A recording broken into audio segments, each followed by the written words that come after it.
So we're sticking it to the man. The president told us not go outside because of the winter storm. Arby's has marinara sauce? I got this whole bit prepared. And you're just like, Arby's has got marinara sauce. Just completely destroyed it. They've got mozzarella sticks. I didn't know that. Yeah, they're not as good as Sheetz. Sheetz has the best mozzarella stick thing. I don't think either Arby's or Sheetz has the best mozzarella sticks, personally.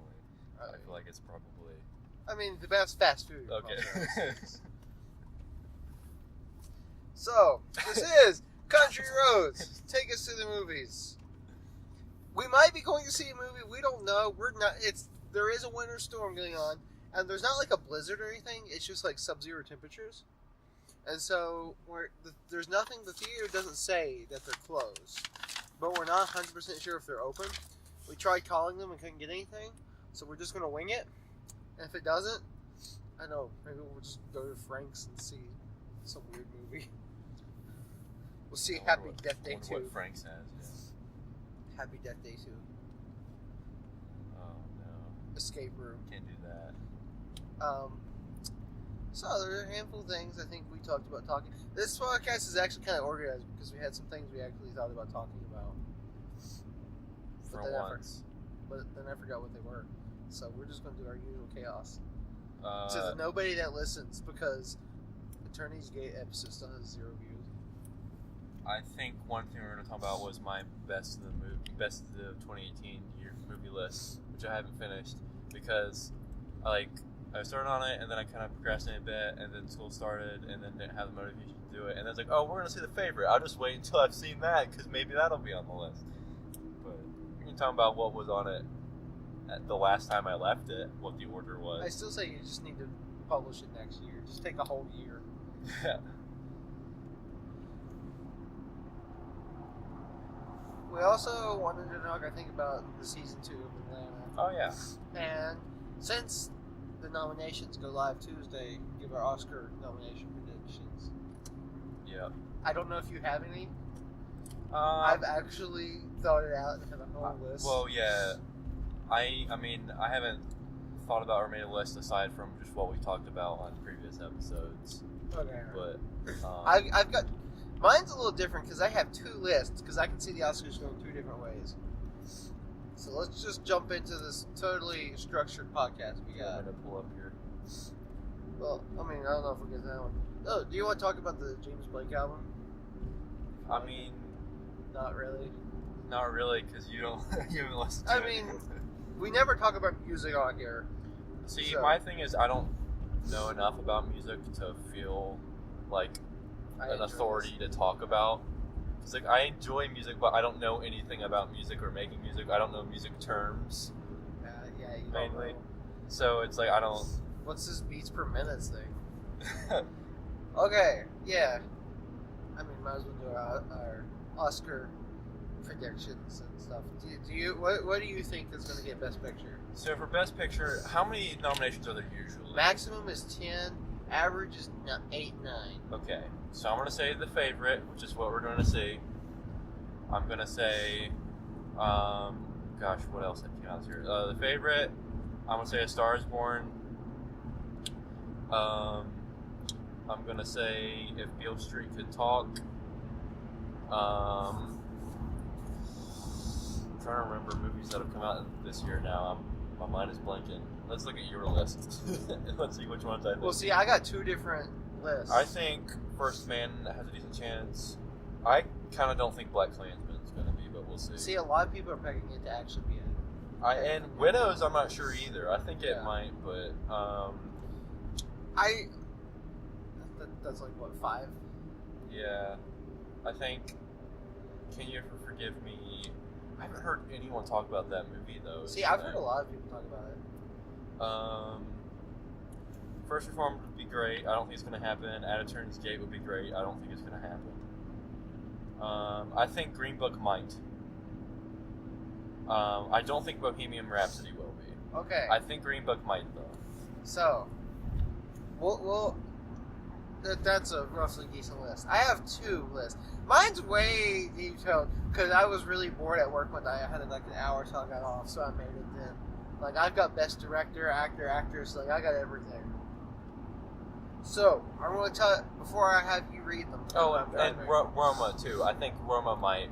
I think Roma will get best foreign picture. Yeah, I think it will too, but I think it might even get a best picture nomination. See, I but don't think it they'll won't give it both. because it's gotten so much though. It's like so many awards. I think so it's we'll going to see. be considered a big. If they snub. just lump it into foreign though, like that might they might defend themselves by just saying it's foreign, so that way they can get away not nominated. That's what I think they're going to try to do. Okay, I have two different lists because I see the Oscars going two ways.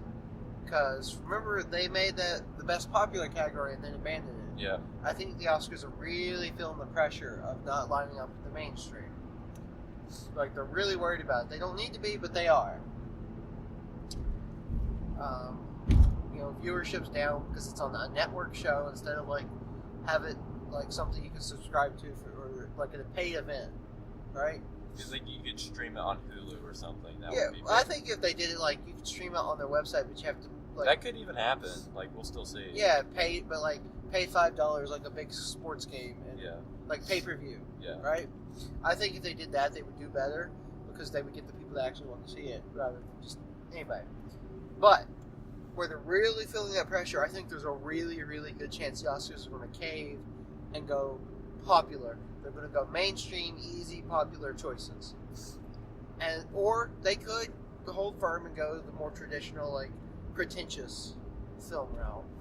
And I have prepared a list for both. So I'll let you read. List 1, I'm pretty sure, is the pretentious route. Yeah. Best Picture, The Favorite, Green Book, First Man, A Star Is Born, Black Klansman, First Reformed, Can You Ever Forgive Me, If Beale Street Could Talk, and Widows. Do you want me to go through all of the categories? Might as well. Best Actor, Ethan Hawke, baby, Bradley Cooper, Christian Bale, Ryan Gosling, John David Washington, the man. Best Actress, Emma Stone, Nicole Kidman, Melissa McCarthy, Lady Gaga, Viola Davis. Best Supporting Actor, Casey Affleck, Adam Driver, Mahershala Ali, Richard E. Grant, and Sam Rockwell. Best Supporting Actress, Olivia Colman, Claire Foy, Amy Adams, Elizabeth Debicki, Nicole Kidman. That's 2 for Nicole Kidman. Best Director, Spike Lee, Barry Jenkins, The Man, Alfonso Cuarón, Mariel Heller, Bradley Cooper. And that's the first list. Alright, that's... You want to talk about that before we get to the... Yeah, we can, unless you'd rather just get into it. But that's my pretentious list. The only reason I included First Reformed, I don't think we'll get it. But I think if they do double down on the pretentious factor, that film is like on everybody's best of list, just about. And usually pretty high up. So let me see what I agree with or disagree with. I think you might see Willem Dafoe in Best Actor. I don't think so. I kind of don't think you'll see John David Washington. But we'll see. Yeah. I really think Bradley Cooper should win. I think Christian Bale will. Or Ethan Hawke. If Ethan Hawke was nominated, I would think he might win. Or should win, I mean. Yeah. But, it'd be between him and Bradley for me. Yeah. That's a good one. Okay, what about Best Actress? I think you're pretty good there. Like, I can't think of... Everyone said that Melissa McCarthy is super good in that movie. Nicole Kidman, just because her performance in Destroyer, everyone said was phenomenal. Maybe like Margot Robbie or Saoirse Ronan. See, I feel like where that movie hasn't been getting this positive buzz, they're going to kind of let it slide back. Because how do you pick between the two? Because Margot Robbie's more sellable. Yeah. But Saoirse Ronan is Oscar royalty. She's been nominated in Best Picture movies for years now. The Favorite, I think, is a similar scenario as Mary Queen of Scots, but Emma Stone, I think, edges it over just being more popular for Best Actress over... Yeah. What about... Did Suspiria get good reviews? It got fairly good reviews. Is that a kind of movie where an actor or actress would be... Because it was just kind of a weird movie, right? It's like, possible. That's the thing. So, but it's yeah. possible. I'm trying to think of movies with big, front women in it, and that was one I was thinking of. With I think Melissa McCarthy's the definite. Yeah. And Lady Gaga's a definite. I think Viola Davis stands at least a good chance for getting that nomination for that movie. Yeah. What about Best Supporting Actor? Best Supporting Actor, you got Casey Affleck for The Old Man. the Old Man. I don't think that's going to happen. Yeah. Adam Driver could happen. I don't think it will. Marshall Ali, Richard E. Grant, Sam Rockwell probably. I think those are two definites. Yeah. Richard E. Grant's for Can You Ever Forgive Me? Steve Carell maybe for Beautiful Boy. Maybe. Everyone said that Richard E. Grant and Mahershala Ali, those are, I think, pretty much their shootings. Yeah. Let's see. I'm trying to think of movies. What is here that has? Did I put Sam Rockwell? Yeah. I think Sam Rockwell's got a really good chance of getting nominated for again. I don't think he'll win, but I think he's got a good nomination chance. I'm trying to think of who else that I might put in that one. Not a big year for supporting actors, I don't think. Best Supporting Actress, Olivia Colman. I think you might also see Rachel Weisz. They can nominate two from the same movie. I just don't think that's going to happen this year. I mean, they did it last year with Best Actor. I just don't think it's going to again. I think Claire Foy might win it. I think Claire Foy will get it. I think Nicole Kidman will get it because everyone played. She was like the standout point in Boy Erased. That's what everyone said. That was like the best thing everyone said. What did you nominate her for Best Actress for? Destroyer. What is that? Is that also the movie? Wait. That's a movie where she's like a drug addict or something. Is Lucas Hedges also in that? I don't think. That's okay. Ben is Back. Ben is Back. Okay, I was trying to think of the movie with Lucas. Alright. Amy Adams. I couldn't think of anything else to fill in. Yeah. That's why Amy Adams. Elizabeth Debicki, I think, she's probably the biggest best performance in that movie aside from Viola Davis. Yeah. I mean, I thought Michelle Rodriguez was good in it, but I don't think she was. Yeah. Of the two, outside of Viola Davis, I feel like Elizabeth Debicki is the Best Director, Spike Lee. I think this is his year. Yeah, I think all of these are right. Spike Lee, Barry Jenkins, Alfonso Cuarón, Mariel Heller, Bradley Cooper, and I also think you're right in that Damien Chazelle won't be nominated. Mariel Heller, because one, everything I've seen from her, she's made 2 movies so far, and both of them have gotten good reviews.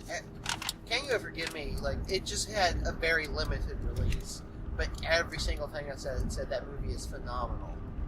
And I think, especially with the Time's Up like a couple of years ago and stuff, I think she'll get nominated. And I think from what I've heard of the movie, she deserves it. Yeah. Spike Lee has had made several not good movies. Old Boy should be counted at the top, but he has been snubbed, and I think this is his year.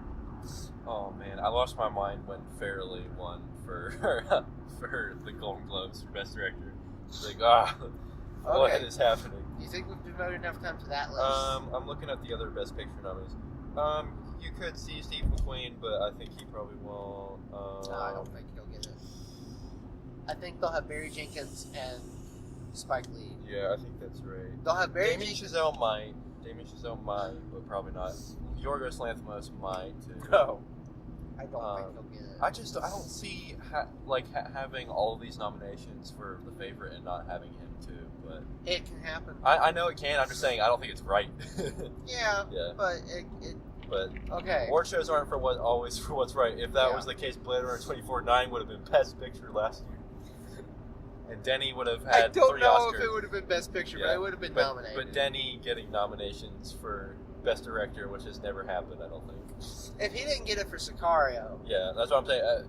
If award shows were being right. Sicario, I didn't watch the video where they gave the nominations, but I saw the whole list an hour after, and I was taken aback that Sicario wasn't on it, because I was pegging that movie for sure. I think it would, if it came out today, it would. See, I think Hell or High Water did. I think Widow's is going to be Sicario. Yeah, that might be true. I think Denny should have been nominated for Best Director for all of his movies so far. Not Enemy. Not Enemy. Well, yeah. Prisoners is really good. I don't know if it's that good. Sicario is definitely a better film.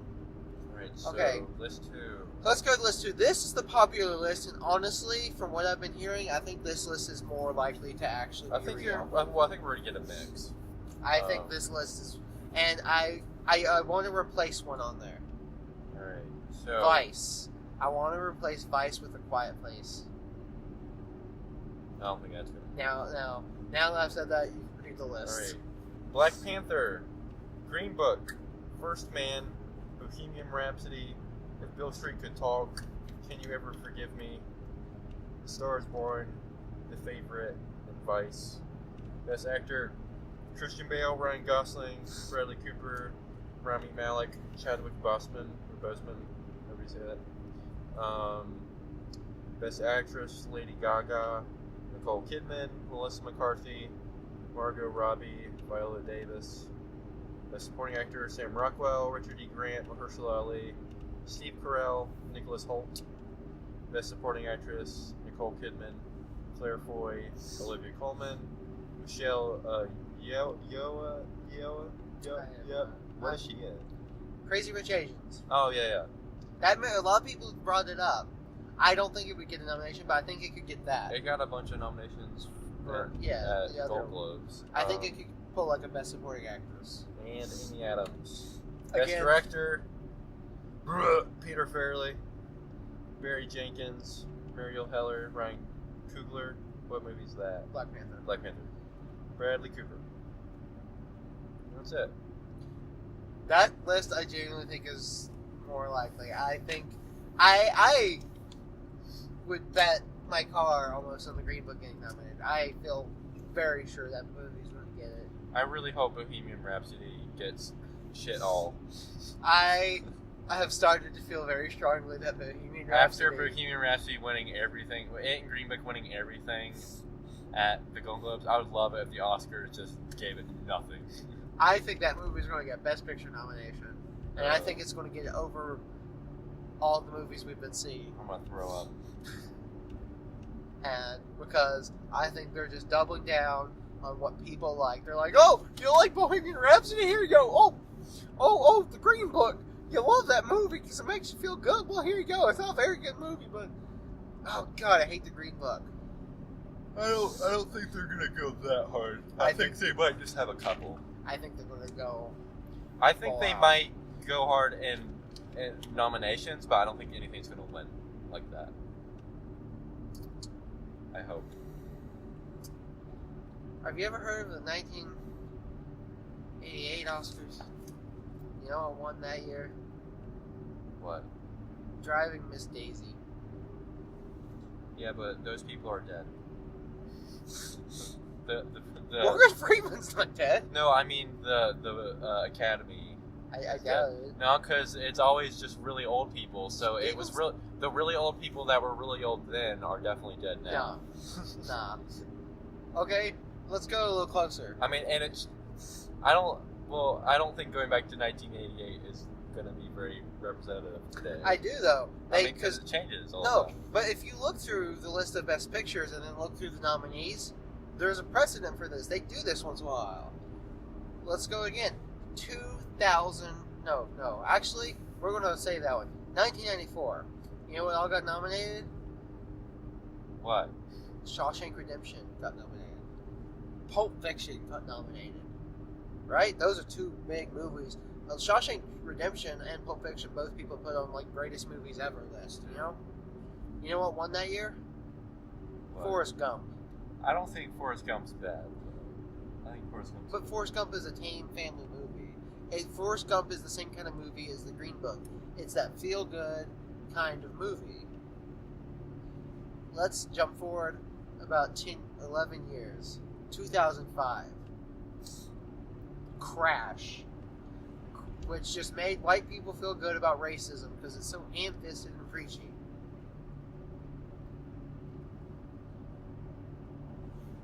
They do this once in a while. I know, I'm just saying, like, I don't know that looking back at those years necessarily means this year, because I think more of it changing this year is because of ratings and them not getting people to watch and wanting to get more mainstream popular. But they do that every few years. They pick a mainstream film that's more mainstream to help. Like, see, we're not so out of touch. When people really start hearing them for Out of Touch, that's when they start going back to that. But La La Land, well, it didn't win. Yeah, it got nominated and won almost every other award, and that was a pretty mainstream one. Shape of Water was relatively popular, wasn't it?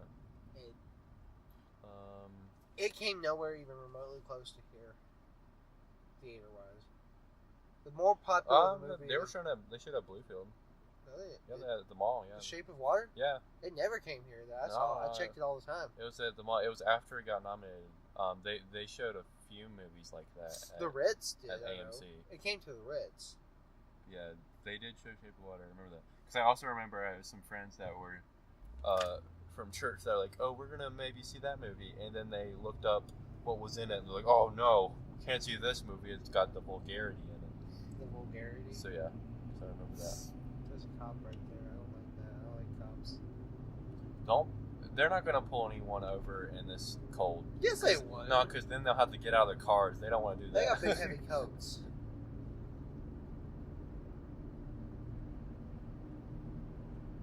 They'll get you out, handcuff you, go sit back in their car, and leave you. Instead of 15 seconds of silence or whatever, let's have 15 seconds of me calling the theater again.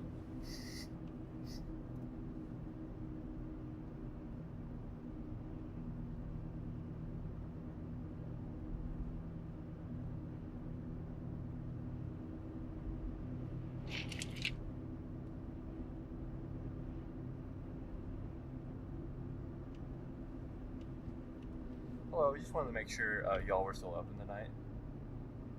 Alrighty, thank you. They are. Okay. We don't have to do a U-turn right there by that call. Yeah, I would say if just cold, because cold doesn't affect your ability to get out safe, and the theater's heated, so... Yeah, I wouldn't imagine most businesses would be closed. Well, other than it being Sunday, they might close earlier than usual. Yeah. Because they want to go home before it gets super cold. Which I think it's supposed to be just a little bit less cold in Blacksburg. Yeah, it's supposed to be like 15 in degrees. the 20s as opposed to... Which, yeah, it's like 15, 16 something in Princeton, but then like negative wind chill. Princeton, I saw it was like 9. I'm angry tomorrow's a holiday because Concord would definitely be closed tomorrow anyway. We might even be closed Tuesday because Concord closes kind of willy-nilly now. Just bundle up and be like, it's movie watching time.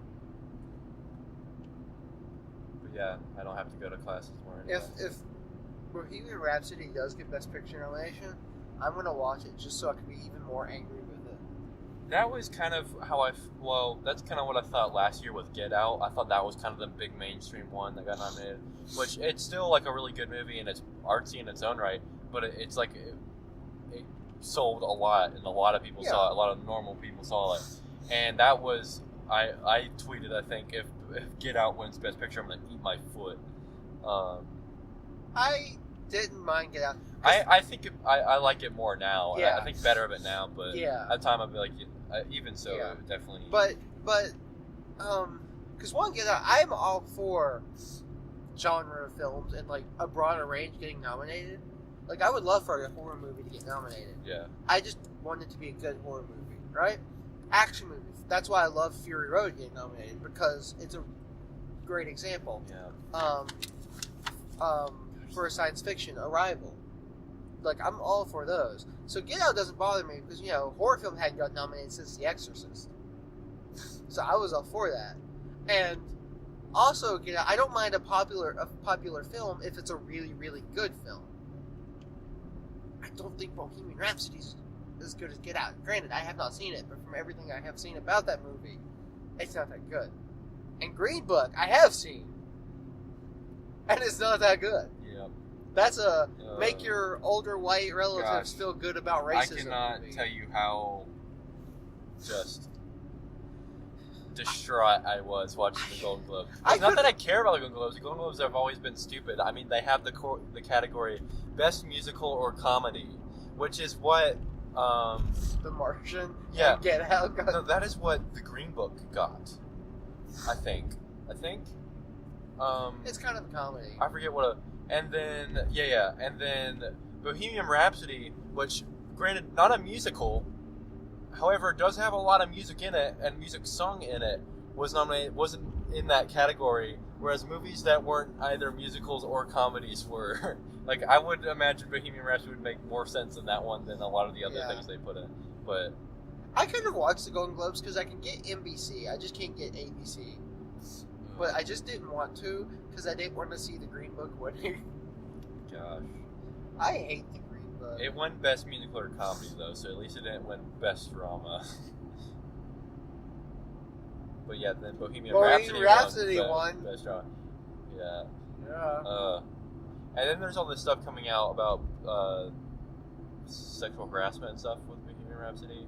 I didn't look into it much. Okay, you don't know the story with Bohemian? I actually know it because I was following it when it happened. This is old news. Just fake news. No, this is old news, right? Do you know Bryan Singer, right? Maybe. He did almost all the X-Men movies. Okay, yeah. He also did The Usual Suspects.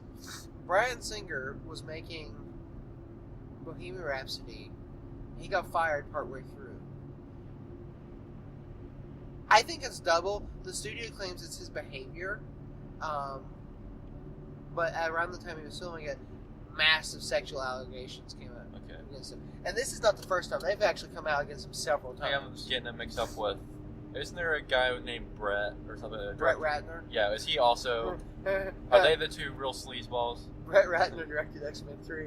Bryan Singer directed X-Men 1. Oh, so that's what I'm going to mix up. But he had a bunch of allegations against him too. Okay, yeah. Brett Ratner's just like... Best way to think of Brett Ratner is your college frat boy douche guy. Yeah, well, because there was one I knew that everyone, like, university was like, that dude sucks. Brett Ratner. So I don't know if that was Bryan Singer. Okay, so... Bryan Singer, I kind of believe it, like, from what I've seen of him and how he carries himself. I mean, like his first two X-Men movies, and his first movie, The Usual Suspects, is one of the best thrillers. Bryan Singer is a horrible person. I think he got fired for both. One, the allegations really came up, and that was during the Me Too. Like, it was really starting to fire up, like the Harvey Weinstein. Yeah. Right? And I think he's known for having a terrible personality on set. Yeah. And so I think it was a combination, and then somebody else came on board to finish it. So that's what that is. I don't think that's going to stop the movie, because he was kicked off the movie. So... Like, I think if it got nominated, they're clearly not going to give a director nomination to it. Yeah. But it might get Best Picture because so many people like it. And they can justify, well, he got kicked off the movie, and we just want to recognize all the other people that aren't sexual predators that were involved with the movie. That's why I feel bad for, like, when, like, Kevin Spacey. It's like, there are also all these other hardworking people that aren't necessarily like Kevin Spacey in the movies. And I feel like it's bad for them. Like, I feel sorry for them because, like, if someone can't watch a movie because, say, Kevin Spacey's in it, I could understand that. But I feel bad for everyone else, like Baby Driver or American Beauty or Seven. Because, you know, I don't think Edgar Wright... Now you're reminding me of that video he made. I didn't watch it. Gosh. I didn't watch it. I should have. I didn't want to give him more... Good. You're better... Oh, it made me so angry because it was. What was it? He was talking about stuff like he's talking about his actual life, but he was being the character Frank Underwood, but he was like talking about the character. He's talking about how he was written out of the show, and like they got rid of him in the show, but like it was also like talking about himself too, Kevin Spacey, and it was just like so like you just disappear, you little scumbag. What all did he? Was that all he talked about? Like, what did he defend himself with? Or? Like, it was just him. It was Frank Underwood doing this monologue of like, but you loved a villain. You loved me being a villain for this long, and now you cut me off when I wasn't useful to you anymore, or something like that. I'm like, no. Suck a dick, Kevin Spacey. I think he tried to, and that's what got him in trouble. That video made me so angry. That makes me... Especially when I saw people, like dumb people I know, that were like, oh, he's back.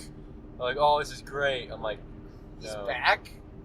There's one person I know that doesn't believe that Kevin Spacey did anything wrong and believes they're all fake allegations and all this, and that person was posting about it on Facebook, and I'm like, see, I do have a more reserved reaction to these, but I feel like Kevin Spacey did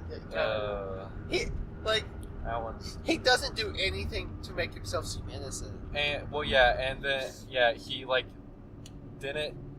he didn't even really deny it, and then he's also like, oh, I'm gay now. And he used that as a... I forgot about that. That was the worst. Gay now. Yeah, that was the worst thing about it. He used his homosexuality as a scapegoat for it. I was like, that makes it worse. Because you're trying to use... Because now you're using the LGBT movement to cover up your past crimes. Being like... they don't want you. Like, you think him being bold and coming out would make up for the fact that he... See, the thing is, LGBT... Plus doesn't want pedophiles in their rings, so Kevin Spacey, in the words of the great BoJack Horseman character, eat a dick, dumb shit. Yes. Suck a dick, dumb shit. Something like that. Yeah. I can't remember. No, that reminded me of the Golden Globes thing. I watched that clip after watching the Golden Globes again, where he's like, don't you know this isn't a musical or a comedy? Also, this is a book. Golden Globe jokes every year. I love them. I feel like I want to be happy winning a Golden Globe because this is a stupid show.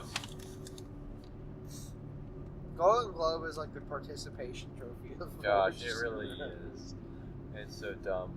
I'm happy Spider-Verse got its own award. It did deserve that. And I'm happy Willem Dafoe got nominated. And then At Attorney's Gate got nominated for something else too. Yeah, it did.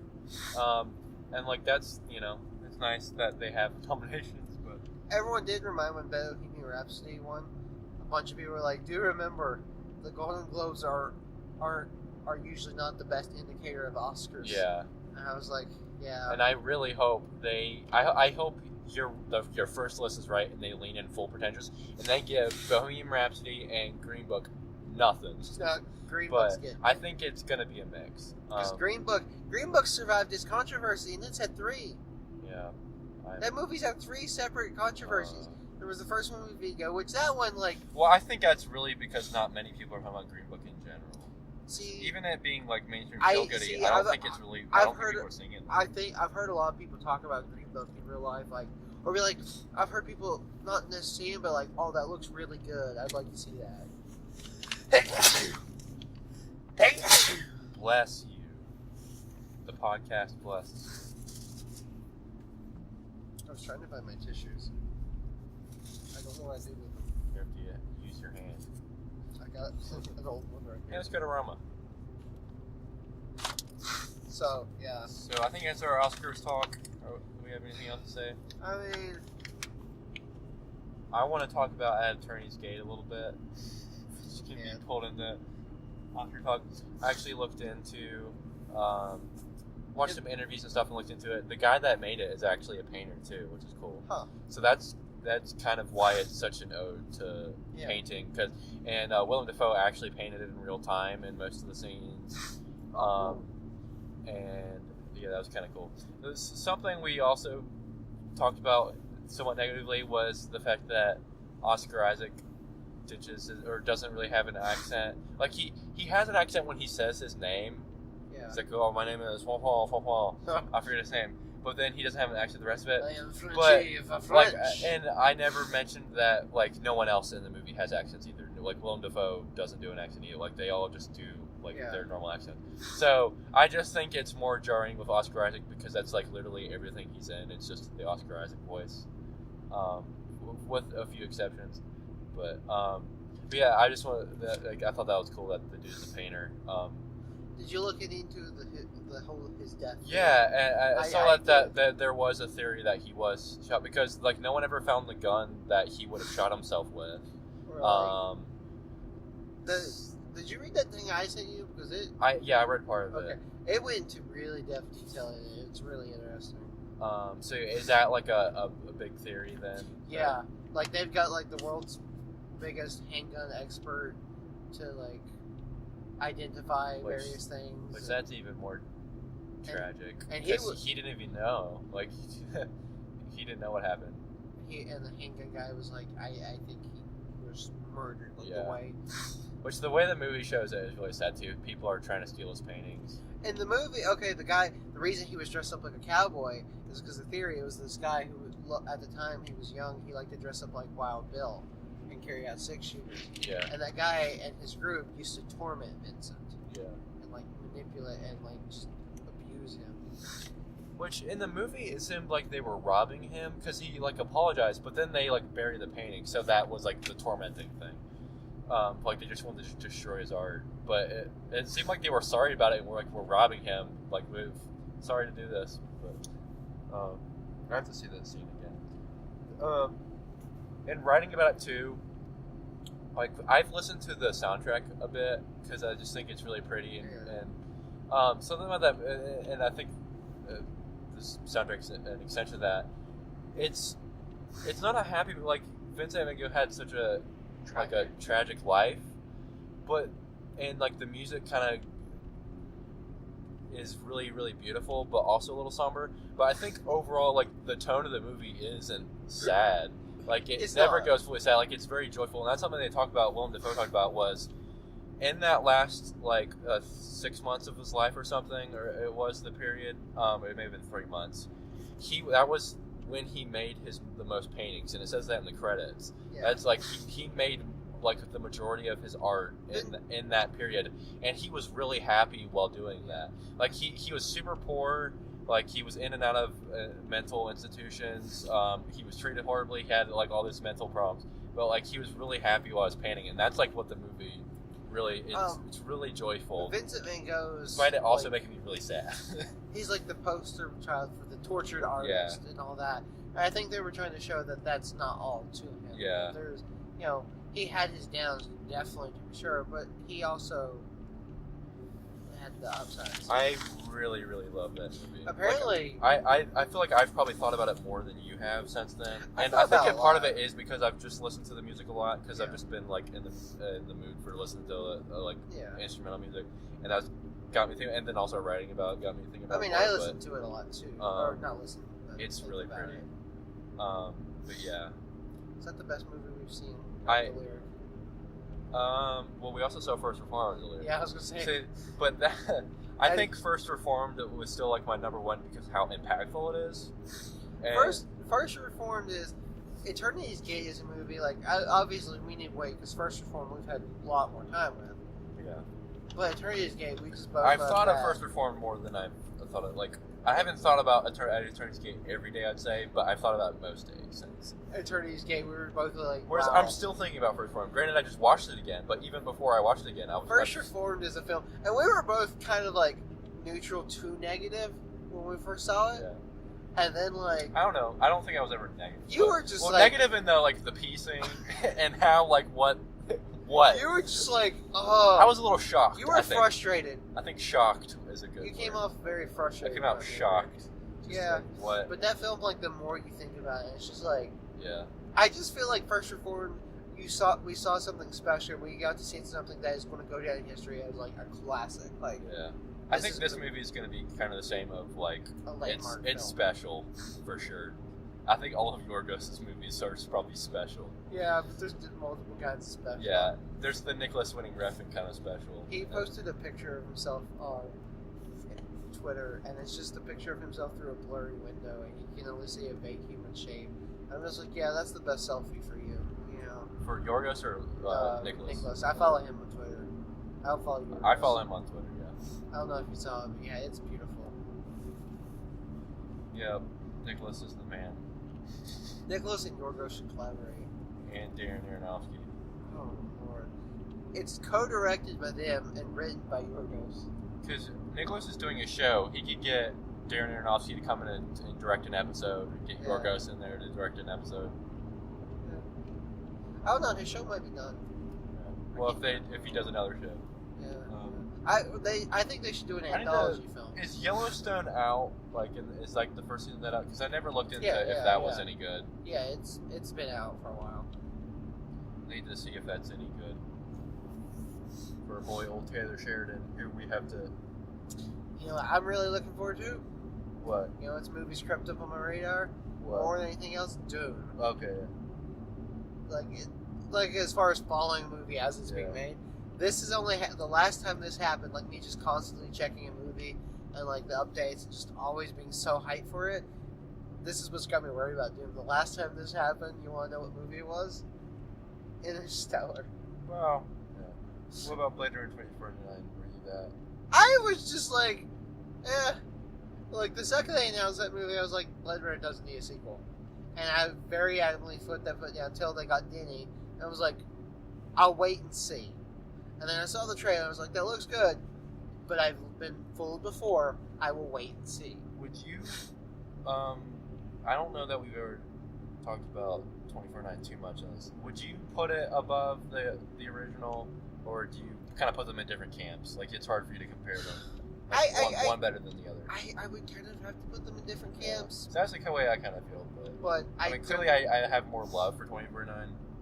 See, I had Blade Runner was like when I was really starting to burgeon out into different types of film more than just stormy stuff. Like I was still in it because at the time I got into it, it was like I was into like the 80s pop culture, like everybody else in our society. Like I would have loved Stranger Things. But like I've had Blade Runner for years, and Blade Runner used to be higher up for me. I used to say Blade Runner is the second best science fiction movie ever. The only one better is 2001. I don't know if Blade Runner has dropped a different place, but I don't worship it like I used to. Whereas, like, anytime I think about 2001, that movie's like damn near perfect to me. Like, I don't know if we've ever talked about this on the podcast, but you and I have talked about it several times. I have a really hard time giving out 10s. Yeah. It's just a weird thing. Like, I will give out a shit ton of 9s. Or not really, but, like, I have a hard time giving out 10s. I don't want to give out 10s to things because I feel like nothing is worth a 10. But I've started giving a few things 10s. 2001 is one of the few things I give a 10. That's how I feel about that movie. I don't know what movies I'd give a 10. Blade Runner just doesn't hit that for me. It's like anywhere close anymore. I think Apocalypse Now is one of the best movies I've seen. I might give that a 10. Yeah, it is. I give Citizen Kane a 10. I joked about giving Prestige a 10. I don't know that I'd do that, but it gets a 9.5. I know for sure I give Citizen Kane and 2001 10s without a blink of an eye. Oh yeah, I've watched Citizen Kane since. Oh yeah, last podcast. I forgot about that. I watched the Citizen Kane and the Big Lebowski, two very different experiences. I really enjoyed the Big Lebowski. I really enjoyed it too. It wasn't what I was expecting so much. I wasn't expecting it to be that crazy, like it kind of reminded me of Seven Psychopaths, and then it gets more and more crazy and like out of control. That's Coen Brothers movies. Yeah. Though. Like their movie, they have one. It's on Netflix. It's called Burn After Reading. It's like that. I think I might watch The Serious Man next. I was talking about. I have a friend at Concord that's a big movie buff too. We've been talking about movies a lot, and he's trying to get me to watch more Coen Brothers movies too. And and he said Serious Man is one of his favorites. It's a very underrated one, but it is the same escalator.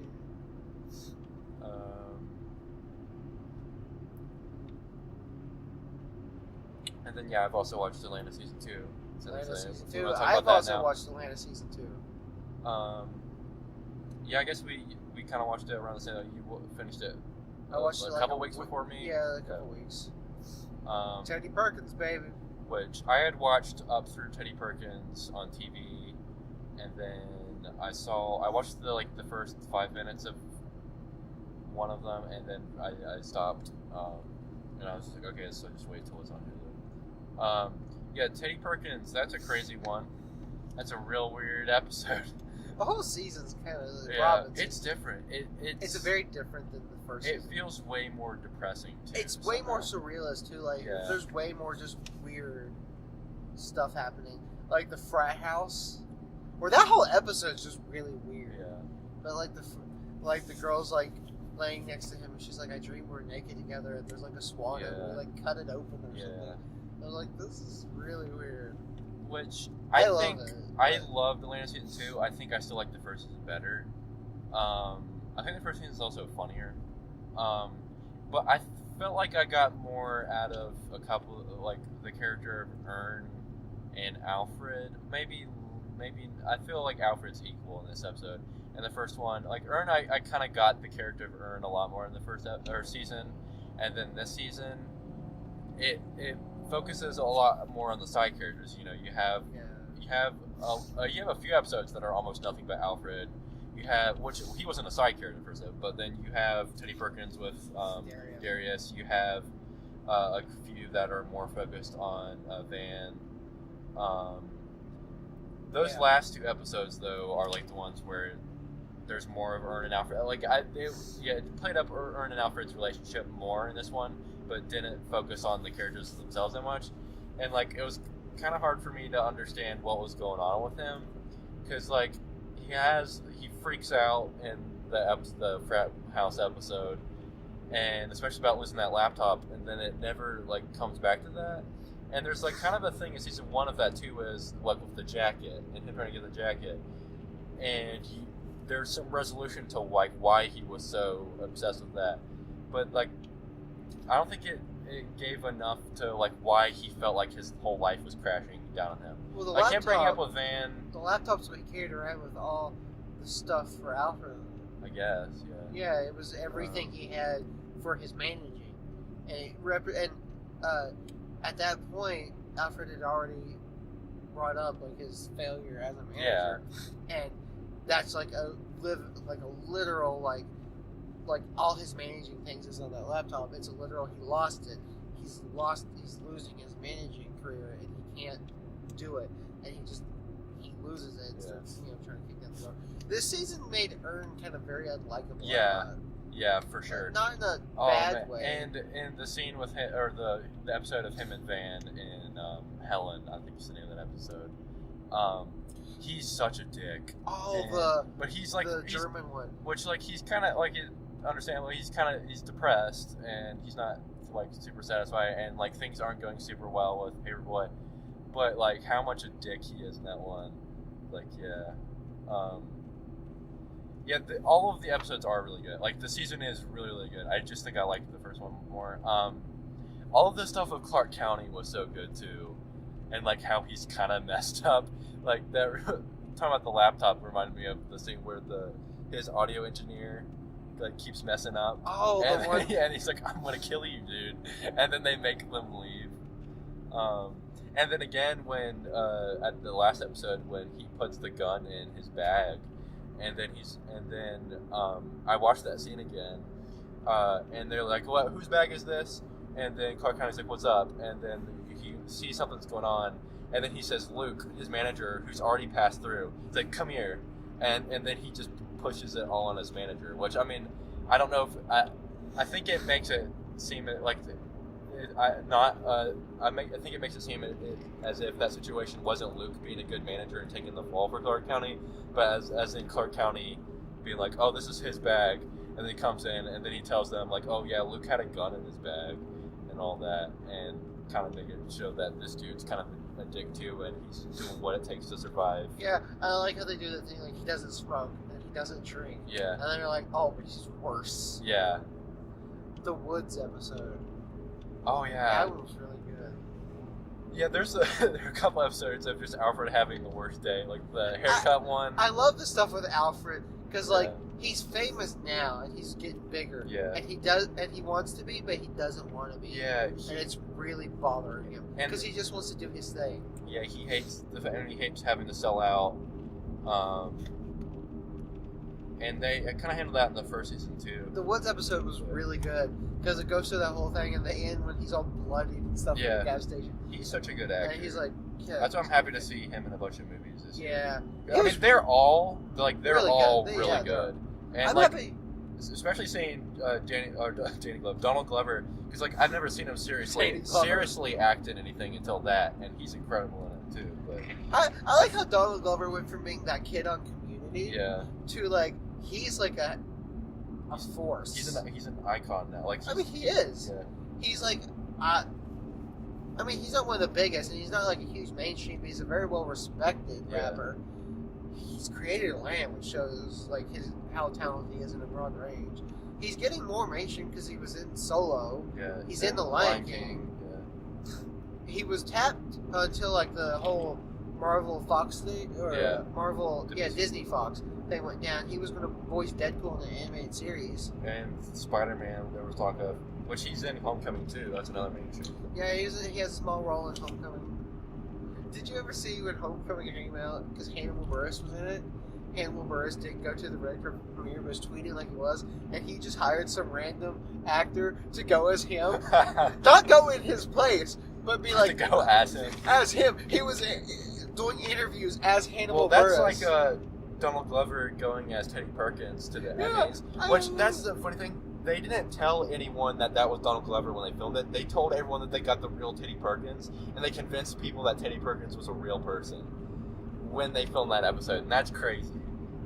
Which I feel like probably people caught on that it's Donald Glover, because I could very easily tell that was his voice, but he's so good. Yeah. There's a video. Like I've been listening to it and watching the video for This Is America lately. Oh yeah.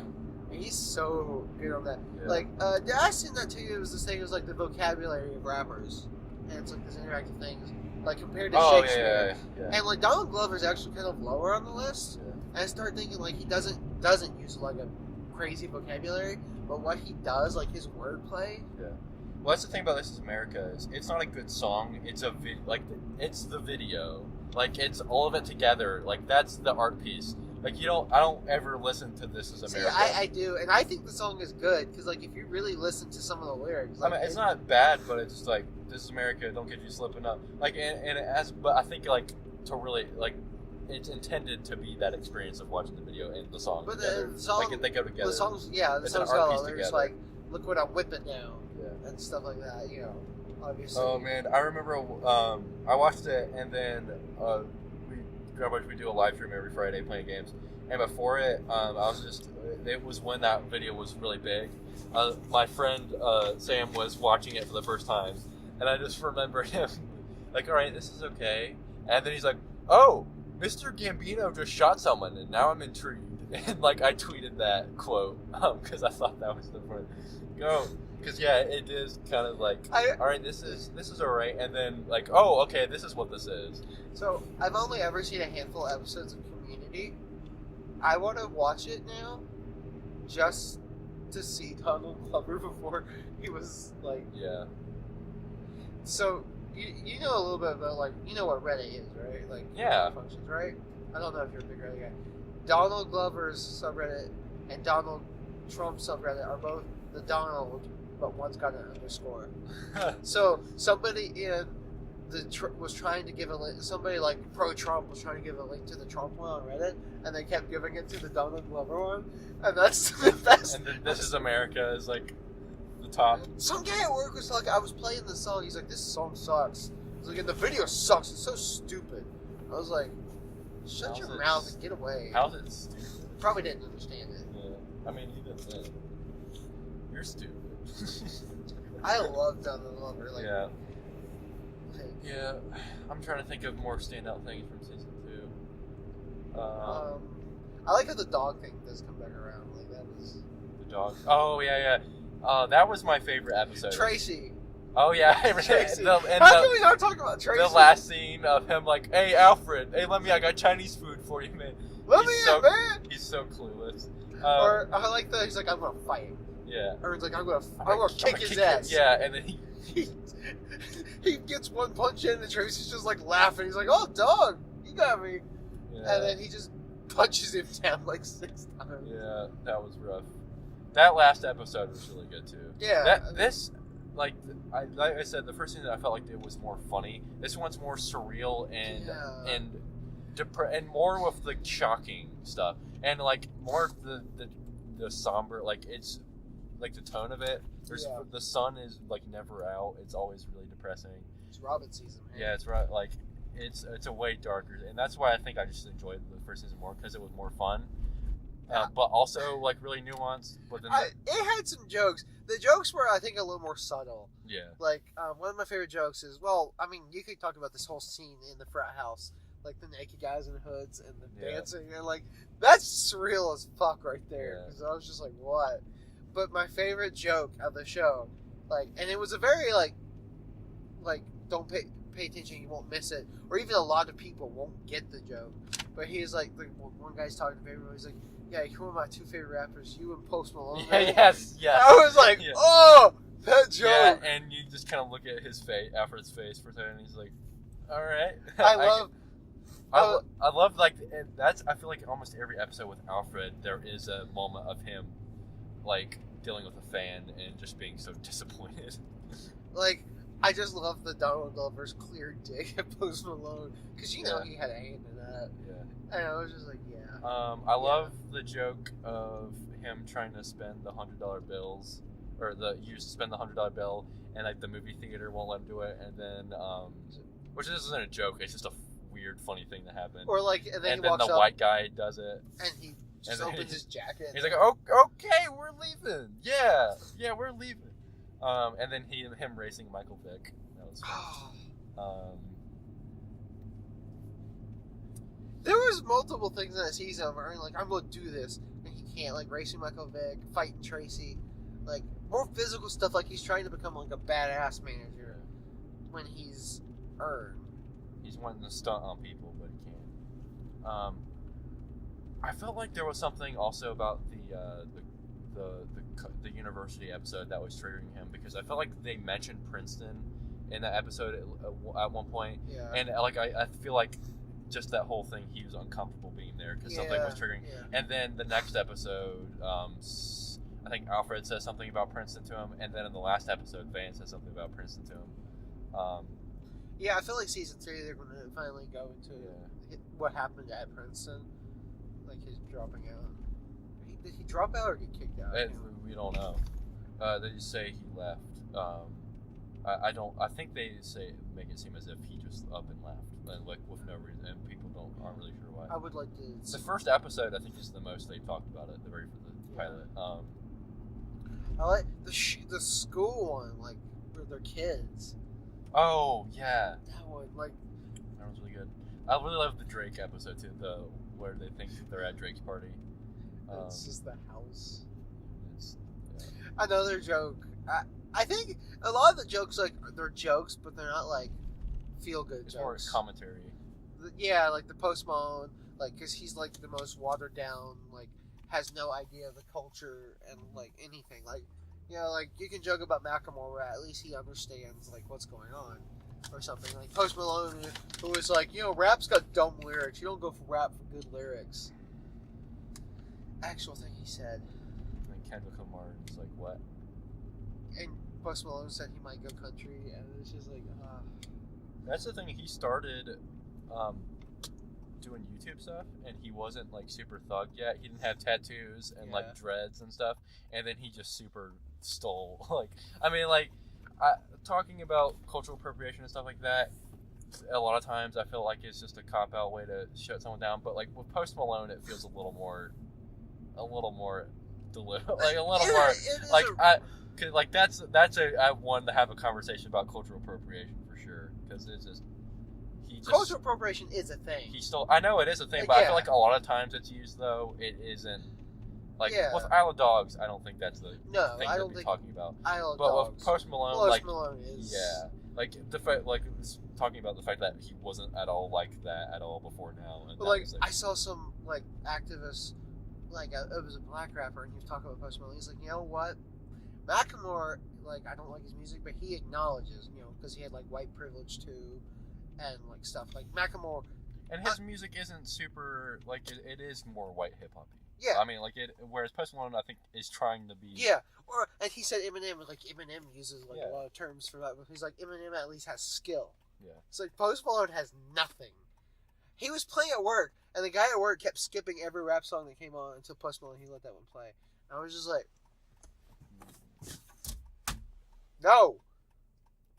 Oh, yeah, but back to the like joke. There was the one where he was like caught red-handed. He was like, "That's racism, red-handed." And she's like, "Red-handed," and she's like, "Wait, is it?" And then she's like, "I got you." And they stop, and they're like, "Is it?" And then she's like, "Oh shit!" And I was like, I love that one because one, it does like point out how a lot of things we say are racist, but like they're so ingrained in our speech, like we don't realize like that. But at the same time, like yeah, everybody kind of is in some extent to another, like using it like. Not saying that's okay, but like it's something that I think everyone in America as a society and a lot of people has aren't intending problem with. Like we don't even realize it because like it's not something we. Gypped. That's another one. Yeah. Yeah. Trust me. There's a lot. I get to hear a lot of them at work. People love their racial slurs and insults. They love their racism. They really do at work. They give me so much crap because I say Native America.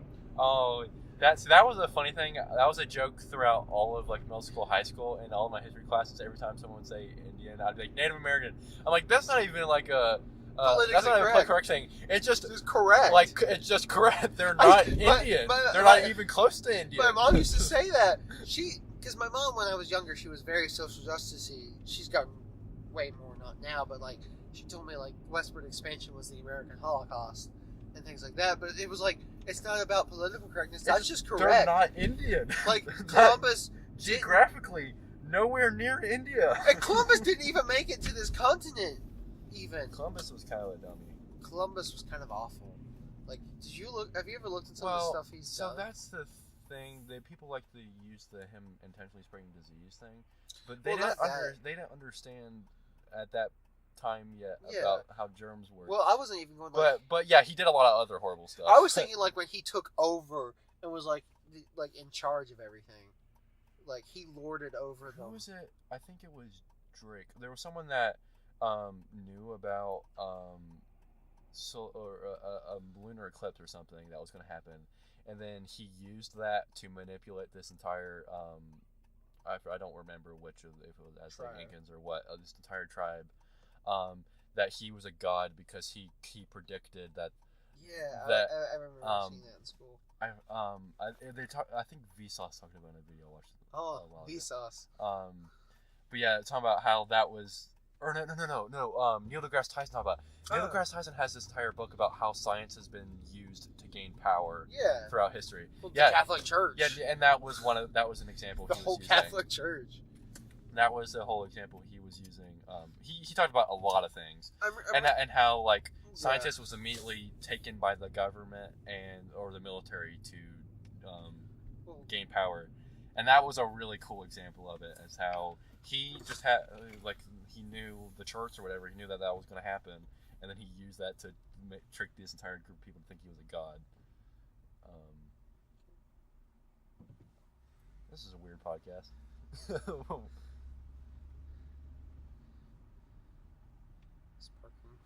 Alright. Well, apparently, maybe they're doing it because they don't want you to freeze to death. So here's free parking. To make the situation better, here's free parking. This is a weird podcast. We stopped talking about movies and we're talking about Columbus and cultural appropriation. Yeah. I mean... I feel like also season 2 of Atlanta was way more social commentary. It was a lot more. Well, Donald Glover is very social commentary. Well, season 1 was a lot too, but I feel like this one...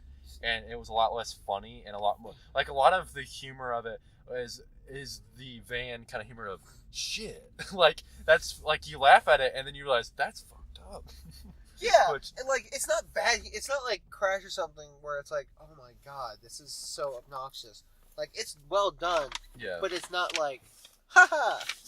Oh, it's like that's.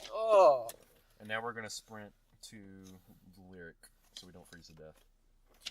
We're gonna do it. We've got like 10 minutes. Do you have a USB plug-in in your car? Yeah, I do. I might need to charge my phone on the way back. Yeah. Yeah. It's got one. Sick. This is great podcast, people. Enjoy.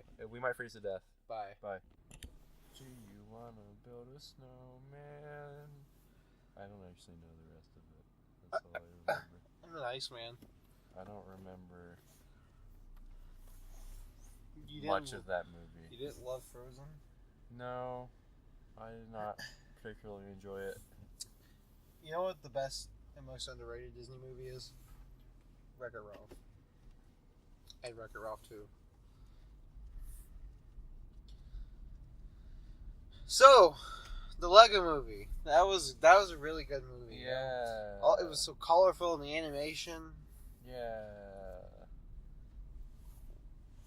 can't convey through audio just how absolutely cold we are. We walked like, what is it, like a third of a mile? Something like that. Which doesn't sound far, but it's really cold. Yeah, it's like 15 degrees, and it's worse with wind chill. Luckily, there wasn't much wind. Kept passing all these restaurants, and the people inside were so happy and warm, and eating food that looked warm, and it was just also warm. Now I gotta roll down my window where it's not warm. Because I want to read what this thing says. Like, is it going to shoot me as I drive away? It takes your picture like, we know you, what you did.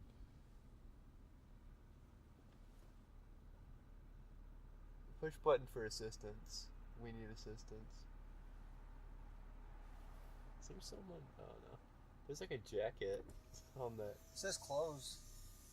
I'm just going to... I guess it's just free parking. Maybe. I'm probably going to get something in the mail. From your picture, or from... Yeah, See, what is GoPuff? That car just has a big logo and says this is GoPuff. I really hope it's I don't know what it is, but I think we should go puff. I think we should follow it and find out. That'd be a great podcast audio. Is it like a home marijuana delivery system? Something like that, probably. Man, it is much nicer in here as opposed to out there. You know? See, it doesn't look cold out. Yeah, because it's not snowing. There's been not much snow today. I don't know. It wasn't like there was any here. Yeah. There wasn't any when I was in Pipestone today. Man, look at those people inside the melon mushroom, all warm.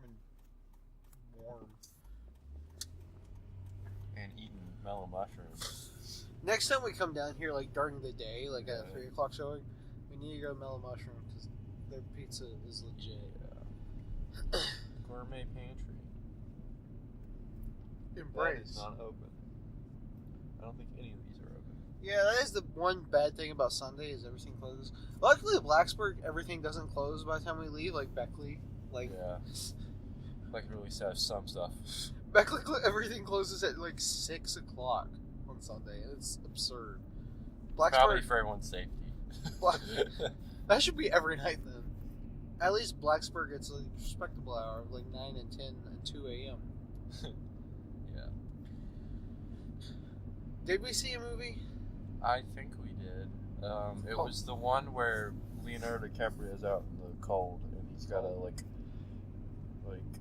the bear something.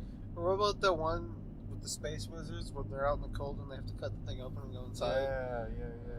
I thought that's what we were watching. The movie where Liam Neeson's out in the woods and all these wolves keep attacking him. And it's really cold. It's really cold. It was a double feature.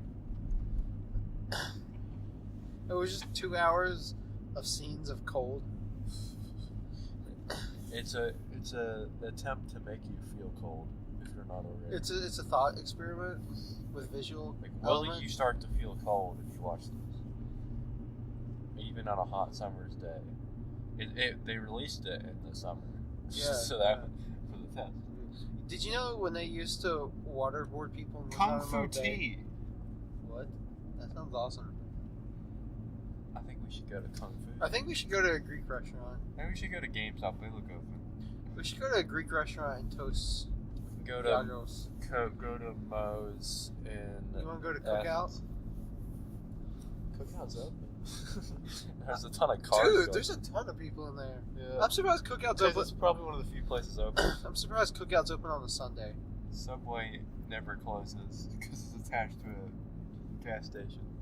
I wonder how that works. Because gas stations are like always open. So what happens to the restaurants that are attached to them? They close.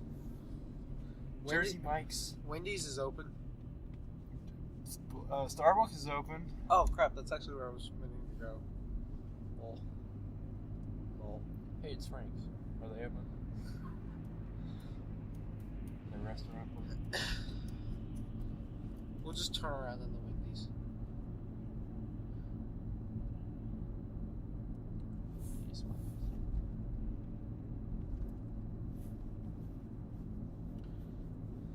Or maybe not. I don't know where I'm going. This will get us home, right? That's how that works. I don't know. Just keep driving. I don't know where we are, what we're doing, or what life is. Really. I like how we haven't mentioned. We didn't go see a movie. We really just went and like vaped somewhere, and now we're cold and high. That weed vape. Kelsey's got a 10-pound bucket of gummy worms, and he's just like, numb. I'm good, dude. I don't even feel cold anymore. I feel so good. I feel everything. That's something Darren says. I feel you, man. I feel everything. It's like the only good scene in White Boy Rick. Are you watching this movie? No. Bojangles. That's not Bojangles. I thought I said Bo something. It is Bojangles. It is Bojangles. It's not lit up. Bojangles should do a promotion with BoJack Horseman. Bojangles. And then the last product that was called BoJack killed a lady.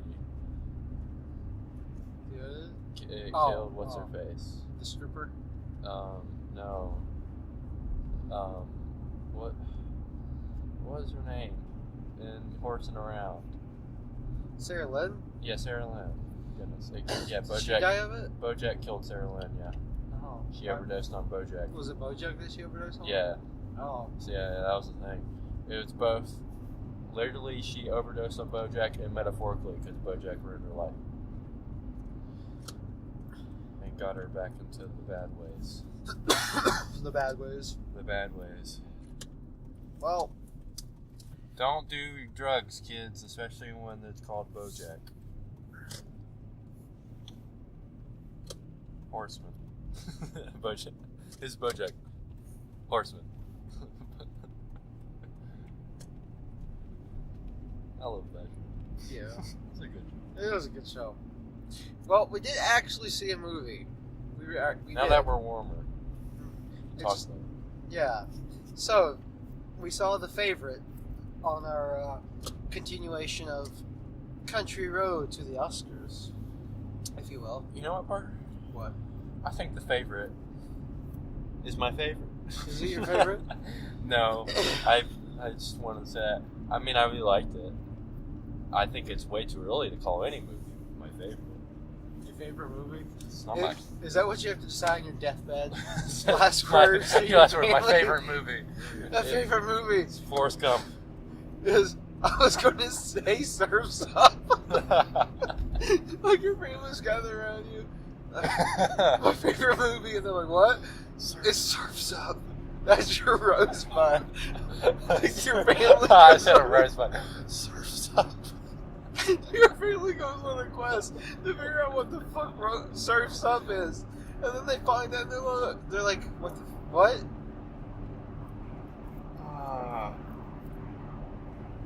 Anyway, The Favorite.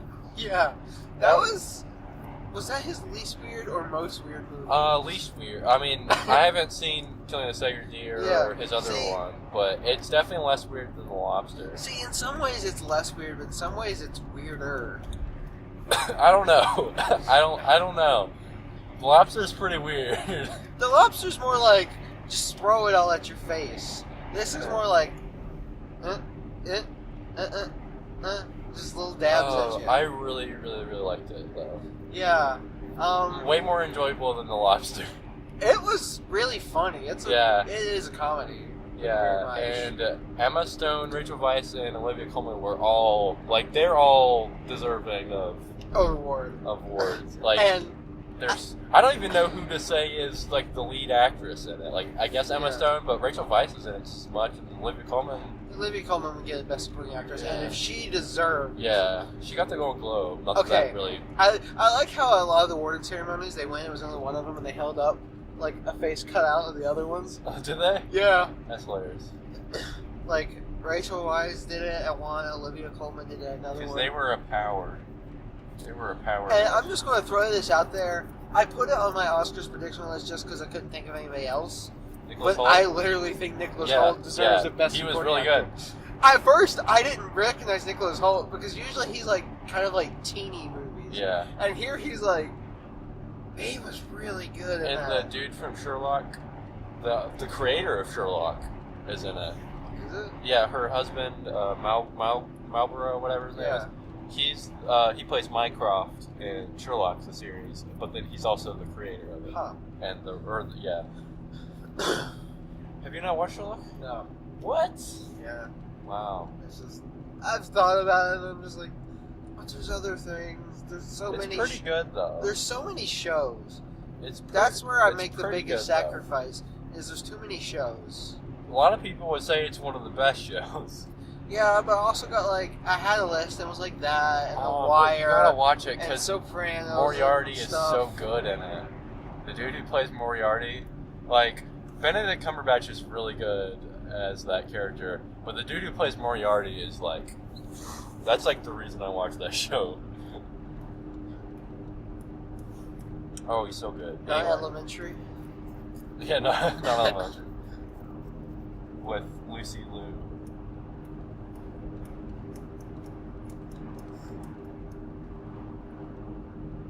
That is one of the weirdest, disturbing characters in television I've seen in a long time.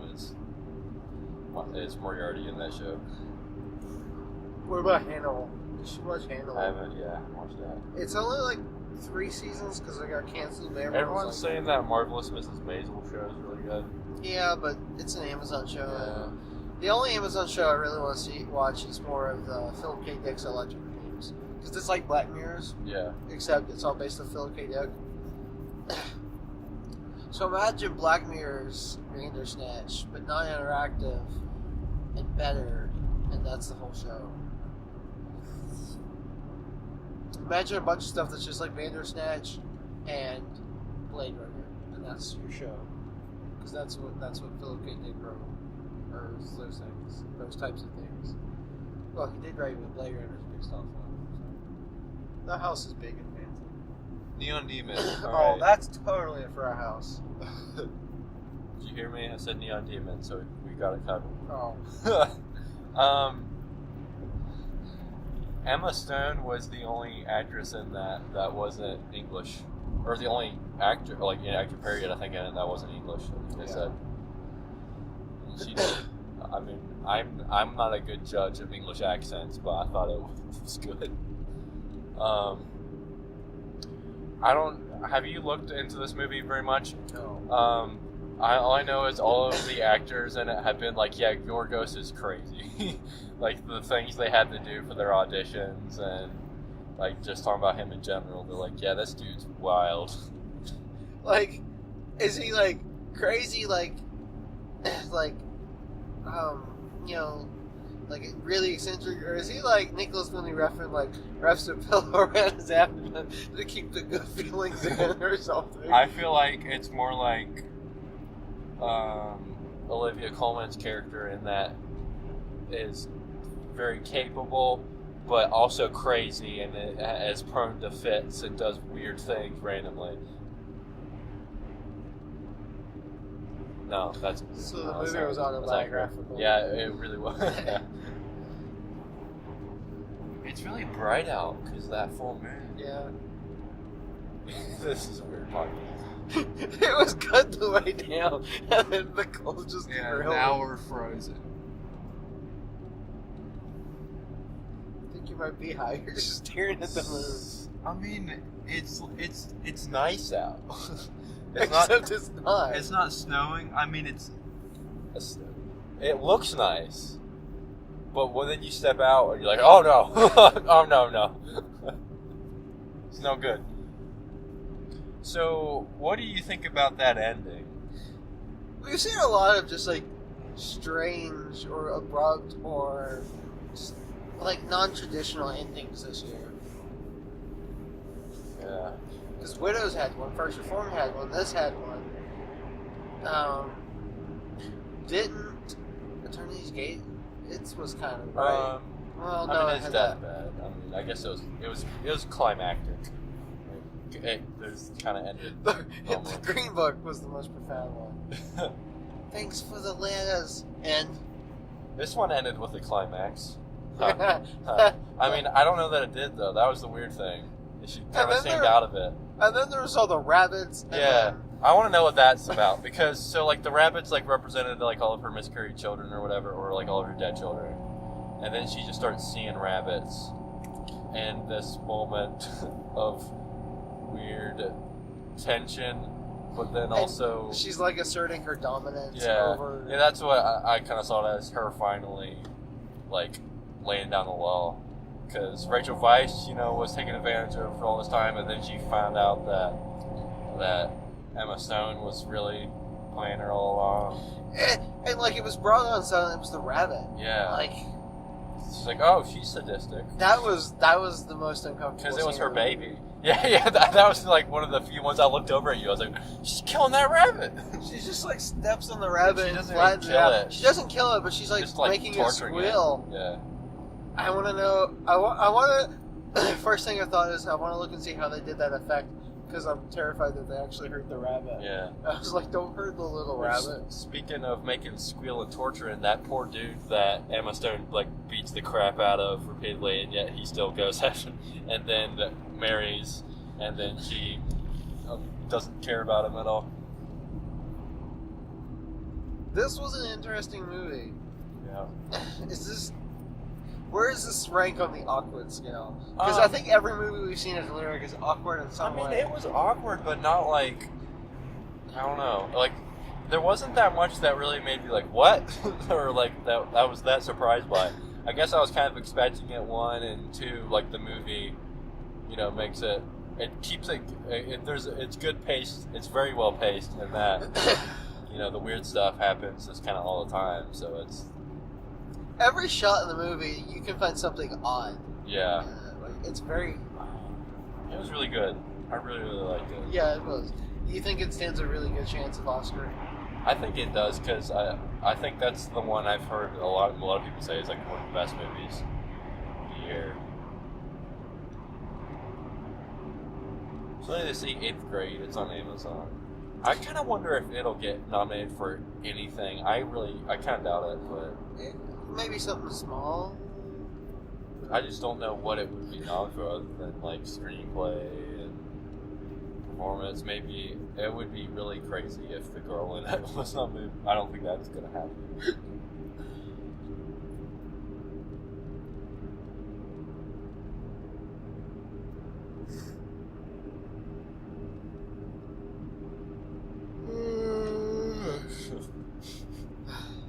Yeah, it was a good movie.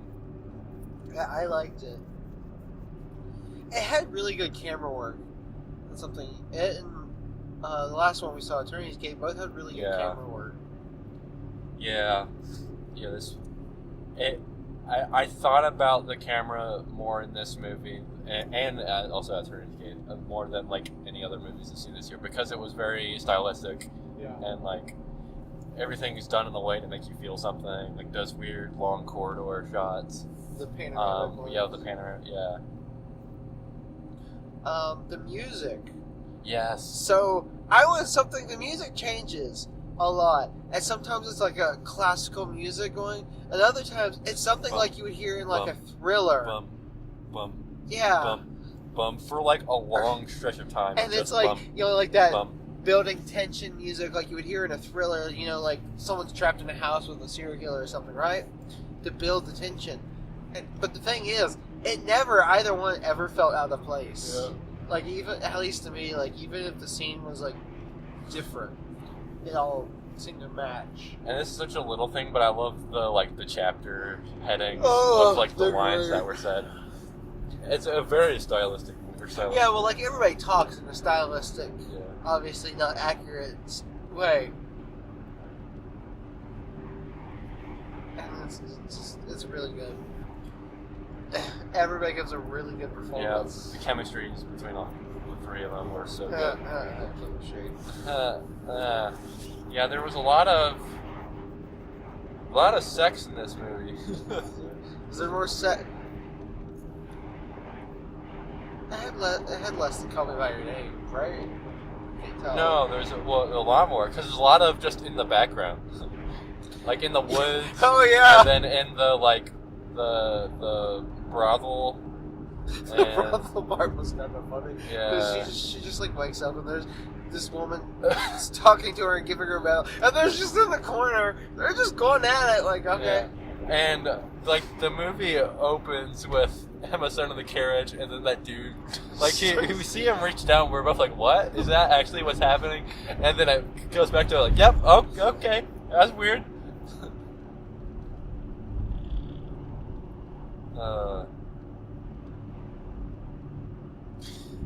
Yeah, that was a movie. It was a good movie. It's probably better that we saw that at the Mary Queen of Scots. Yeah. And I don't know where to put this in the movies. We gotta sleep on it a lot, but I really liked it. You have to rank it immediately. I want to listen to the soundtrack of just the bump, bump, bump, just to have during my day to make everything more tense. Sometimes I put the score for Widows on at work, and everybody's like, "What are you listening to?" I only listened to that soundtrack a couple times. I listen to the score to Annihilation a lot. Yeah, I've listened to that one a lot since. A lot. And Eternity's Gate. I Love Dogs I listened to for a while. And that's really it. Star is Born, Star is baby. Born, I only for a few weeks really did I listen to that one. It's really a lot of them songs aren't that great. But I love the Bradley Cooper ones because they sound good, yeah. but when you listen to the lyrics, they're so stupid. Yeah. And I'm just like, this doesn't... Oh, like, your music to my eyes. that would start playing the other day. I was like, man, this song is yeah, really the lyrics aren't dumb. great to a lot of them. But I like Bradley Cooper being a rock star, though. That's fun. Yeah, that was the thing. Not as near as good music. I haven't listened to all the way through the Spider-Verse soundtrack, but I listened to a couple of songs.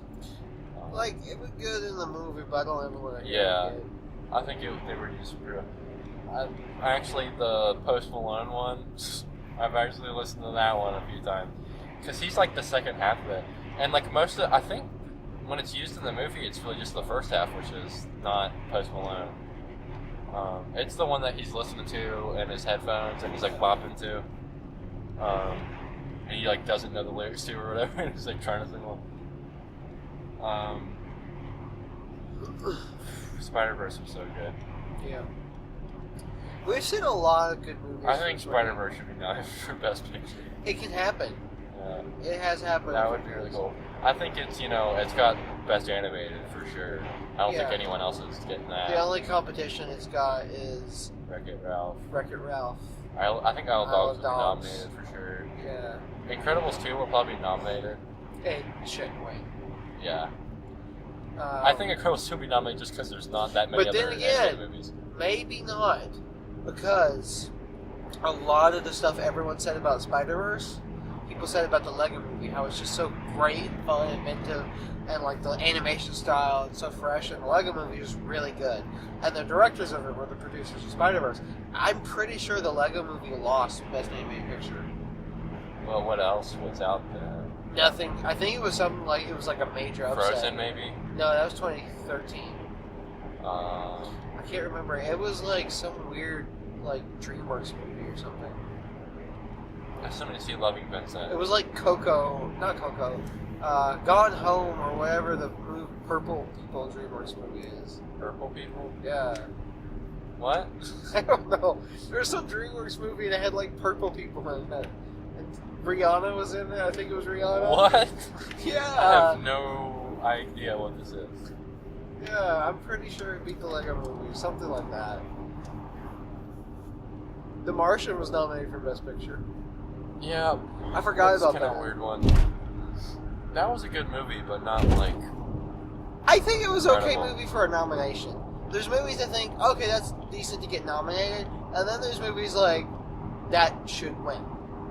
The cast of that movie is still the weirdest thing to me. How there's like just so many big actors in it. It's crazy. I wish Ridley Scott had retired after that movie, because it was good, and he could have left it like that, so his last movie wasn't Exodus, Gods and Kings. But then he made Alien the last Alien movie, and that was really bad. Really? I thought people liked that one. It was one of the most forgettable movies I've ever seen. So much so that I kept forgetting it after I had seen it. It was like White Boy Rick type. Oh yeah, we saw White Boy Rick. Yeah. Except I forgot it more than White Boy Rick. Oh no, I think he did that movie with about J. Paul Getty. The one that he had to reshoot. With Kevin Spacey was in it. Oh yeah. And so they just went and reshot half the movie. With Christopher Plummer. Yeah. Just a bit of a different actor. Kevin Spacey and Christopher Plummer. Very different ages too. Yeah, So, yeah. like, what are they going for here? Vincent Van Gogh was only like almost 40. You know what's weird? Yeah. Christopher Plummer, Max von Sydow, and Sarah Sarandon are all in Skyrim. Or Susan Sarandon. Yeah. They're all in Skyrim. That's The Max von Sydow one really gets me because I didn't know he was in it. I heard it. I was like, wait, is that what? Yeah. Why is he in? Well, then, like Sean Bean was in. Sean Bean and I forget who else was in Oblivion. Someone plays the king. Someone big. I think it may have been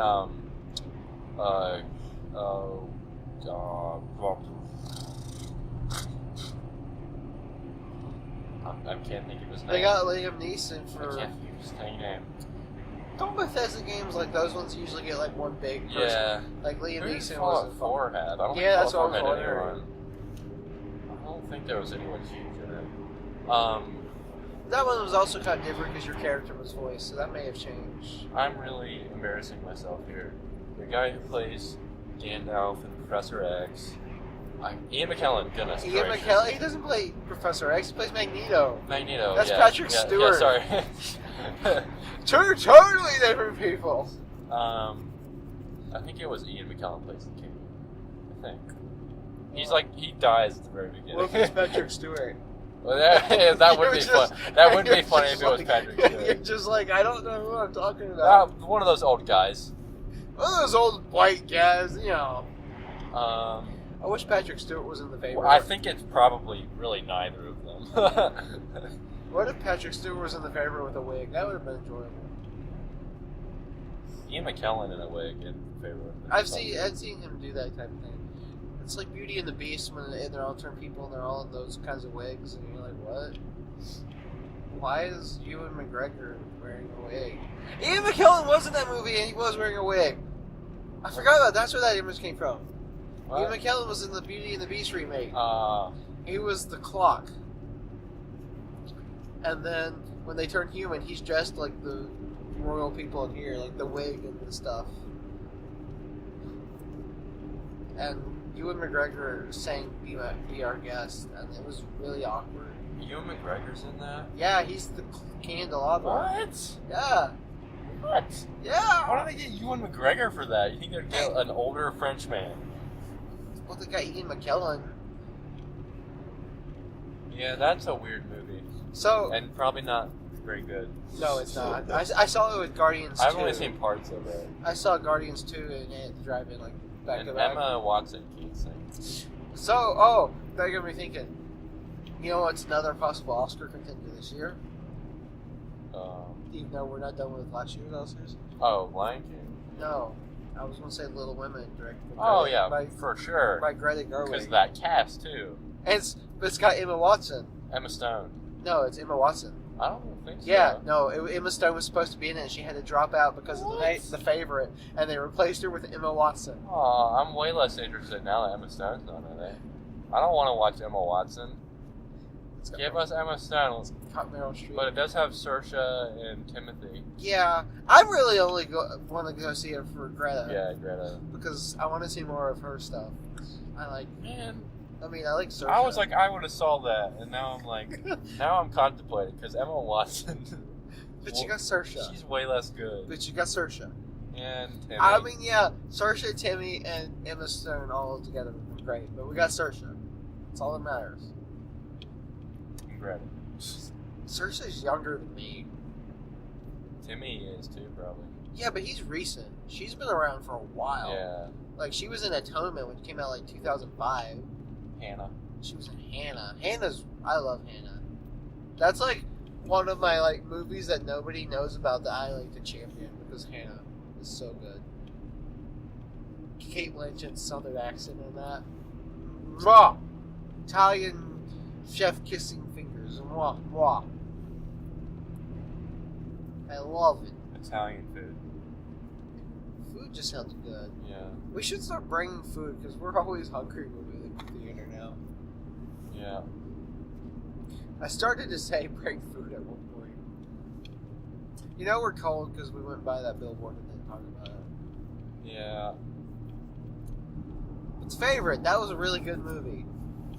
Yeah. What are some weird stuff that happens in that movie we Rabbits. talk about? Rabbits. Lots of rabbits. Yeah, rabbits. The birds shooting. Rabbit orgasm. It's like describe or name the ending of a movie in like 3 words or less without spoiling it. Rabbit orgasm.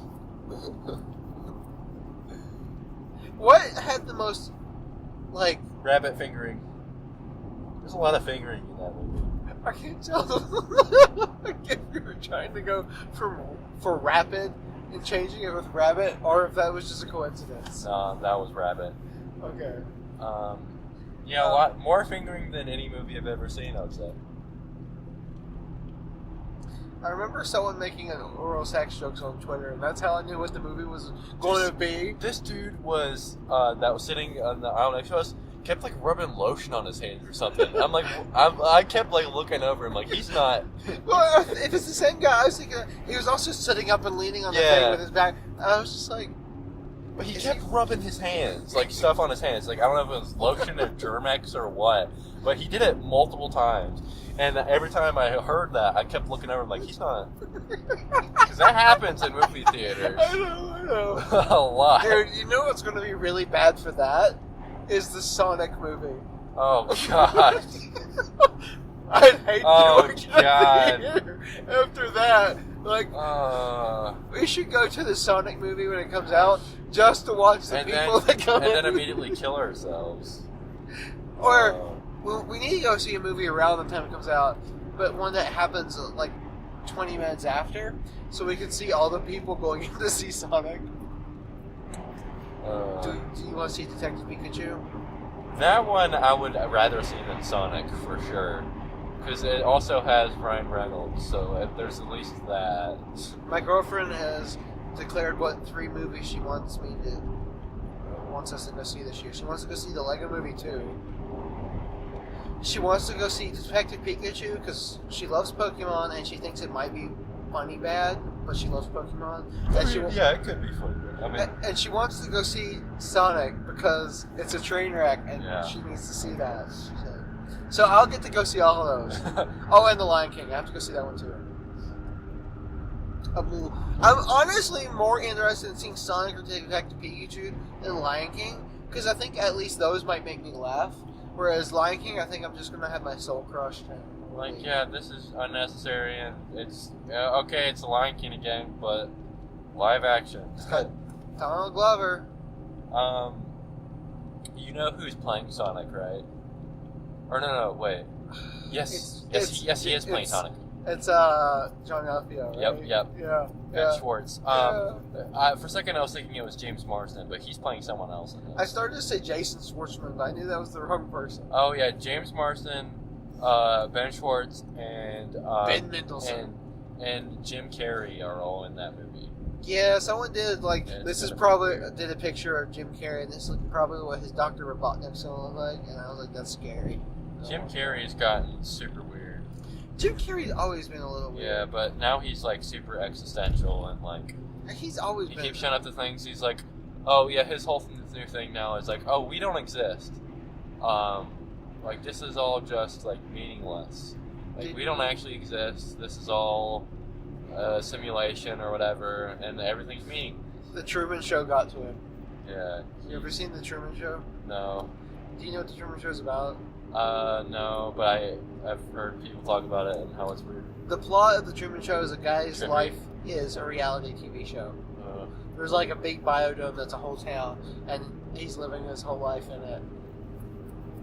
That's one of Jim Carrey's better movies. His best movie, in my opinion, is Eternal Sunshine of the Spotless Mind. Not Bruce Almighty? I've never seen Bruce Almighty. That was really popular and really controversial when I was little. That was one of those movies. God. That was one of those movies that everybody in church freaked out about. There was like Harry Potter, The Golden Compass. Brokeback Mountain was a big one. Everybody lost their minds at Brokeback Mountain. I don't know if you remember that because she was a little grasshopper. Well, I mean, I've heard it. Even when I was young, I remember hearing about it a lot. Everybody went on about Brokeback Mountain. And I didn't even know why. I thought it was just like, it's probably got, I guess, a lot of swearing. So I didn't learn what the plot of the movie was about until I was like 19, 20. I was like, oh, that's why they got upset about it. Oh, okay. Why? I don't know. We got Rambo 5 coming out this year. You guys see that? I forget who it was, but I saw someone tweet. Jake Gyllenhaal did not bottom in Brokeback Mountain just for y'all to be acting like he's a brand new actor because of the Spider-Man trailer. Oh my god, that's going to be awful. A bunch of people are going to be like, oh, Jake Gyllenhaal because he's, But not Jakey. because of Brokeback or Nightcrawler or Zodiac or Donnie whatever. Darko. Velvet Buzzsaw. Yeah, that was You watched the wacky. trailer for that. That movie confused me because the trailer looked like just a generic horror movie. It's the Nightcrawler dude. Like, right? it didn't look interesting to me at all. But, yeah, it's the same director as Nightcrawler, who he and Jake Gyllenhaal had success the last time out. Yeah. So, like... And John Malkovich. Yeah, so, and like... the girl from Stranger Things is in it, too. Yeah, so, like, I want to see it because that cast and the creator... But it's going to be on Netflix, so, you know. Yeah. An easy one to watch. I don't know, it took me... I still haven't watched Bird Box. Yeah, well, I mean, that's... Yeah. I was going to say, I've heard, like, I don't know what to make of that movie, because I've actually heard from some people that, like, I trust somewhat that said they thought it was really good. But, you know, I feel like it's not going to be that version. I saw Bright when it came out. I actually, like, made time to watch Bright when it released. Bright is something special. You still haven't seen Bright. No. Probably better off not to, but at the same time I want somebody to talk about Bright with, because that was hilariously bad. Like, it's hilariously bad. And I wonder if Joel Edgerton feels bad for being in that movie. Probably. Because it's really bad. I mean, he's also in those other really bad movies. Or I guess just movie. Is he? Or no, he's in 2 of them, yeah. Star Wars. He's in the second one and the third one. Oh, yeah. Briefly. The second one's the worst one. That's the one that's hard to watch. Yep. Thinking of watching that movie scares me, too. Just even thinking of it. I will. I thought about doing a Marvel marathon, and then I dismissed that plan. I'm still debating whether Game of Thrones, just for the land of it, I probably won't do that. But when it gets time for episode 9, I will watch all the Star Wars movies again. That one I know I'll do. My brother and his girlfriend watched Black Panther the other night. Yeah. And I was like, how was it? He's like, yeah, it was pretty good. For, like, better than the other Marvel movies I've seen. Like, it was alright. Yeah. Just not Best Picture. Yeah. Is it Chadwick Boseman or Boseman? Because Boseman is like, those are like the headphones, yeah? They're Boseman headphones. Isn't that a brand of headphones? Am I crazy?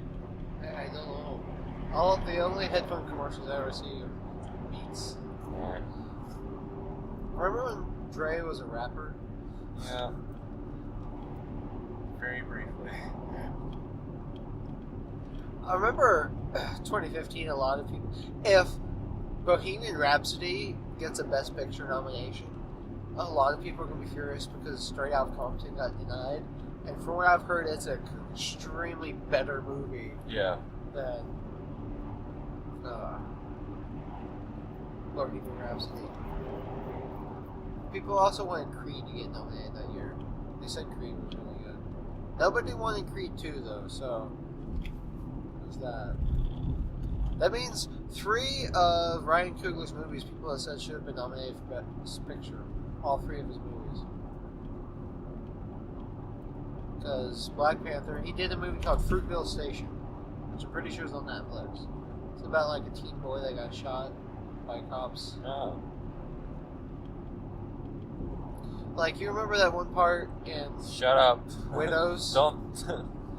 And you didn't know what it was connected to, and you're like, that could be a whole movie? It's that movie. Yeah. Yeah. I mean, in my defense, those ladies. Just blame it all on the I was out of that movie for a lot of it. You need to rewatch that when it comes out. Yeah, for sure. I was less. I don't know. I'm not sure if I'm gonna get First Man on Blu-ray immediately, but I kind of want to watch it again immediately. I just don't know that I want to buy it right now. I might just rent it. See, for me, I might as well buy it because, like, if I'm going to buy it at some point, why Yeah. pay two Yeah, different things? that's fine. But I can't decide if that one would be But I pretty. did just buy James Blake's album twice, Yeah, and I'm probably gonna buy it a third time. I'm probably gonna buy the vinyl. You know, vinyls come with digital copies too, right? Yep, so I'm gonna have. Which I mean, like I don't even know what to do with another digital copy because it's not like a code. It's just files. Yeah. And I'm like, know and I that. already have the files, and like once you have the files once, you can just replicate them. I mean, like it's not like I can give it to someone else because I would just give them the files I already have Yeah. because they're fun, Yeah. Yeah, it is. The CD comes with the digital copy too. The music people know what the industry is now. Everything's digital. I want to buy his other albums on vinyl too because I want to have that collection. Yeah, we do. Okay. The only problem is it's like in the living room. It's like if I wanted to listen to it, I'd have to listen to it with my family, like within earshot, and not all of the music would be good for that. Can you plug in headphones to it? I don't know. It's old. Well, a lot of old record players you could. They used to have. Really? You should look over headphones from the set. Yeah. Except they were called earphones back I mean, then. does it have like an aux cord or like? I can't remember or how like they what? worked. I'll see. I mean, I really want to get his EP on vinyl. It's called Enough Thunder because I really want to just hear what that sounds like on it. Because I just like hearing things in different ways. So like with my headphones, I like listening to things on like my crappy phone speaker or like my crappy laptop speaker. Sometimes just because I'm hearing it different, especially with his music because it's very sound. You know, there's a lot of sound. He's the forest fire guy, right? Yep. But that EP also has Bon Iver on it. Good old Justin Vernon. And a song called Falls Creek Boys Choir. Falls Creek Boys I think Choir. I've heard that. If it's got Justin Vernon on it, I've heard But it. that EP is like really good, and like there's one song that's just like super atmospheric. Oh, I love his music. Do you like Ben Howard? A little bit, yeah. I haven't heard a lot of his music, but a little bit. That's another one that my girlfriend's been gushing about. Is Ben Howard. It's like Justin Vernon's her heartthrob. So I've heard everything of his because the man's got 6 million side projects. Oh yeah. Have you ever heard Gangs? No. It's like a band of him and 20 other people. I want him to do a punk rock band. That's the thing about Connor Oberst. It's like with Bright Eyes and his solo act, he does like singer-songwriter kind of folksy music, which I think you might like him. Yeah. But then he also has a punk rock, like a very like edgy punk rock, very political punk rock band called Desaparecidos. And it's weird hearing this dude that I've always heard like this really kind of tranquil, chill singer-songwriter folk music, and then he's like screaming. He's got to get it out somehow. He's also in Monsters of Folk. Has that song that's in 3 Billboards when Sam Rockwell's throwing the dude out the window. That song, which that's not him singing. Should be Sam Rockwell singing. I wonder if Sam Rockwell can sing. I want to hear that. Sam Rockwell should have been in A Star Is Born. Sam Rockwell's great. I also would want Sam Elliott to be nominated for Best Supporting Actor. Yeah, I But that's not gonna really happen. want him to be nominated. I just really don't think it will. His character in The Big Lebowski. He got that good The sarsaparilla. Stranger. I like it if you didn't swear so much, or whatever. I want to see the movie of his coming out this year because it Oh, looks the Bigfoot Hitler thing? the man who shot Hitler and then Bigfoot. That just sounds so dumb. I want to see it because of that. I hope it comes to a theater here. It's like super weird and like not serious at all, but it's taking itself very seriously. But it knows it's stupid. Yeah. But it's taking itself very seriously. I think if the Lyric ever does another midnight showing of The Room, we should see that. As long as it's not this cold. The Room is seen. The Room experience is enhanced when you see with other people that want to see The Room. It just makes that movie so much more entertaining because it's so bad. And I feel like you need to see The Room to watch The Disaster Artist. And I want you to see The Disaster Artist. Which, I mean, The Room on its own is really entertaining. I've seen that movie 3 times, and one of those was in a theater. And it was great. People were throwing spoons at it. It was glorious. They were throwing spoons. They were counting. That movie's really weird. Yep. That would be one of the most awkward things we'd see if we saw that, because it's really awkward. There's like 5 sex scenes. Fresh in the first 20 meat. minutes. Fresh meat. Pizza Plus, wow. That's gotta be the worst pizza place ever. That's a chain. Really? Yeah. Is it There's a bad? handful of them. Gage used to work at one of them, I think. Really? Yeah. Wow. There's one in Bland, I'm pretty sure. Or Bastion, down that way. I've never eaten at it. I never want to eat at bad pizza places, except for one. There's one on the back road to Beckley called like Zappos or Zappos. I've always wanted to go to. And it's like underground. What about halfway. Godfather's Pizza? Never had Godfather's. Oh, I neither have I. But do you remember when the guy that ran Godfather's ran for president? No. Herman Cain. Wow. He ran for president in 2012. I don't want to eat any pizza that comes out of a gas station. Personally. Yeah. I don't know. Everyone at work loves to buy the gas station pizza, and it's at Hunt's Brothers. And that just seems like you might as well. Like, it's probably better to buy DiGiorno or something at that point, right? You know? Yeah. DiGiorno, that's not bad. It's not delivery. It's DiGiorno. DiGiorno. This podcast is not sponsored by DiGiorno, though we wish we were.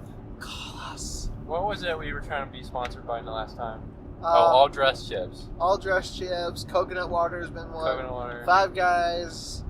Oh yeah, It Five may Guys. have been Five Guys last I time. think it was Five Guys and All Dressed last time. Because Five Guys is where we just No, stopped. All Dressed was the New Year's episode. Yeah, the one that probably won't ever come see the light of day. Yeah, Five Guys last time. There was something that I was like reading the package of too that wasn't. I did that with the All Dressed Chips. It may have been. Mike and Ike's maybe. I don't know. Maybe. We've done a lot of weird. Skittles, I think, was one. Or something one time. I don't know. We've done a lot of strange. Bunch of Crunch. May have been Bunch of Crunch. I like Bunch of Crunch. Bunch of Crunch, I don't think they like me very much. We've hardly talked about the favorite. I don't know. I mean, we're talking about these. Yeah. I saw a flash of blue and turned around to see a cop, and there's no car there, so I don't know where that flash of blue came from. You're hallucinating. Maybe. The cold got you. You got a fever.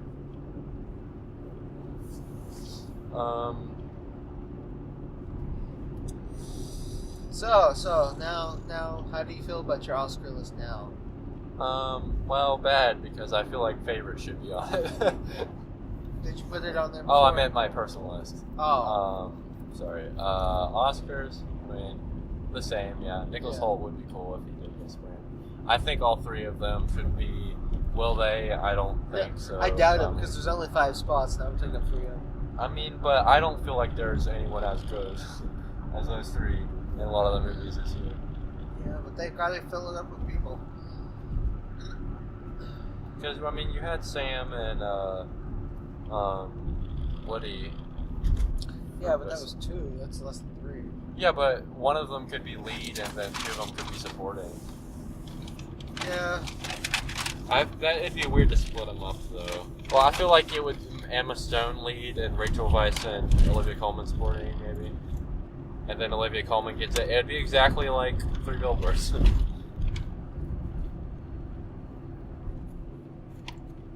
I still think Sam should have been the lead. I should watch 3 Billboards again. Sam should have been lead for 3 Billboards. You know? He should have been Frances McDormand. Yeah, he should have been best lead, best actress. Yeah, I mean, I don't know. I'd still see that in supporting. But like, putting both him and Woody in supporting when he's like a little more substantial than Woody. I think he was a main character more than Yeah. I think Woody was supporting. I think you could have done what's his name, Lucas Hedges over him as supporting. Armie Hammer too. Yeah, but I think everyone felt weird about that movie. Because, like, it's just so kind of creepy. Like, that movie. I can't wait for that sequel. When's it going to give us that one? Is that going to be a Best Picture? Oh, I hope so. We need that. And we need to see what happens with more peaches. We need to see what happens when he discovers the rest of the fruit. The fruit of the loom, if you will. Next time he's doing the whole watermelon. He's just in the corner and looks at favorite and it's like the favorite. He's just in the corner with the watermelon. You know, there's gonna be a peach in the movie somewhere. Like, whether or not he's doing it or not, there's gonna be a peach somewhere. Maybe that's the director's fetish.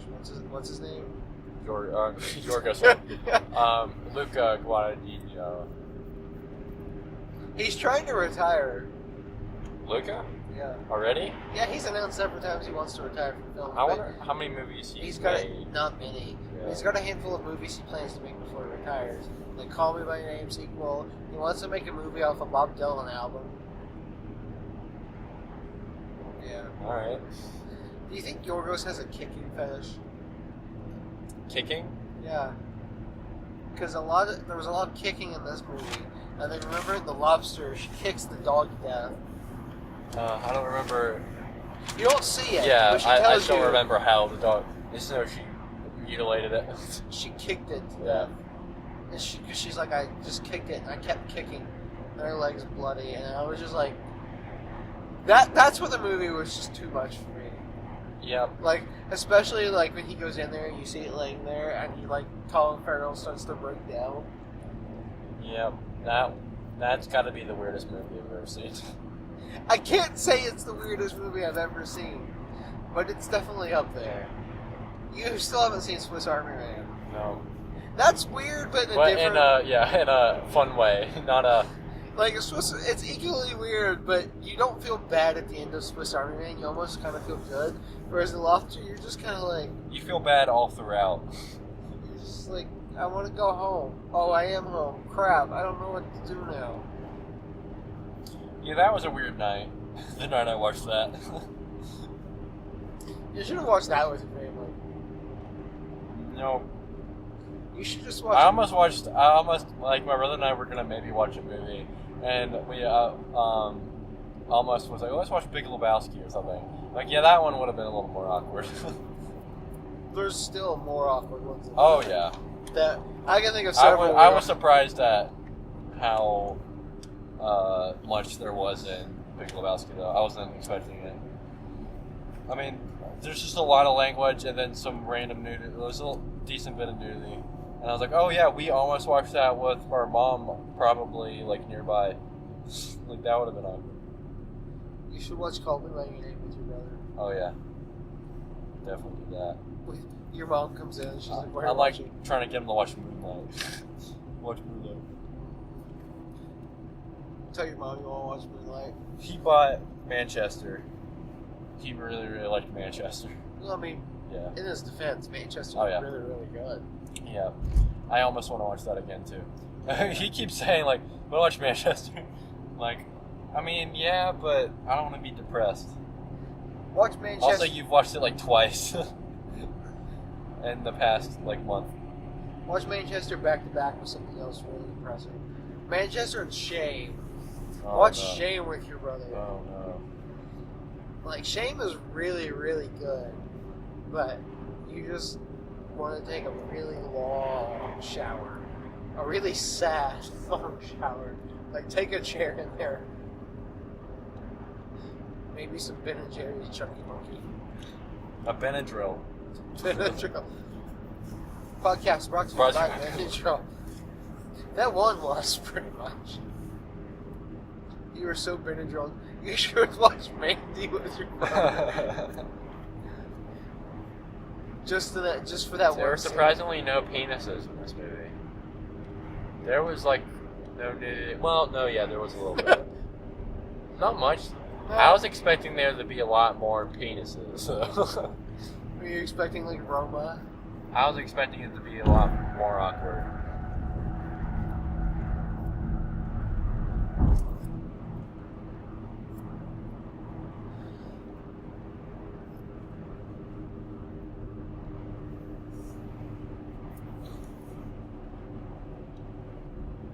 Man, now I'm thinking about food. Yeah, same. I want hummus. When is Cracker Barrel closed? Well, it's Sunday, so probably. Cracker Barrel's like a travel restaurant. Is it? Yeah, like, I guess kinda. because there's one everywhere, and like it's right off the exit, and it's like for show. So it should also just be always open. You know what's always open? Sheets. Yeah, I've never had Sheetz food, and people like Sheetz food. You never had Sheets food? No, I love Sheets food. I've only had Sheetz donuts. I will tell you, you want a system how to cheat the system if you want their mozzarella sticks. There's a 3-pack. Like the just pack is like 3 of them. No, it's 6 of them for $4. If you get the $4 box, you can just keep pressing mozzarella sticks, and you can get 9 of them for $4. Wait, what? But How does that work?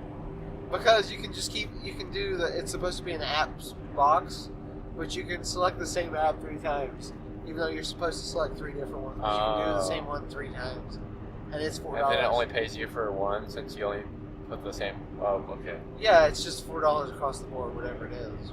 What other apps do they have? I mean, they have a bucket of fries you can get. Bucket of fries. It's a literal bucket. Fries, onion rings. We should go there and you just look at the menu. Yeah. What's good there?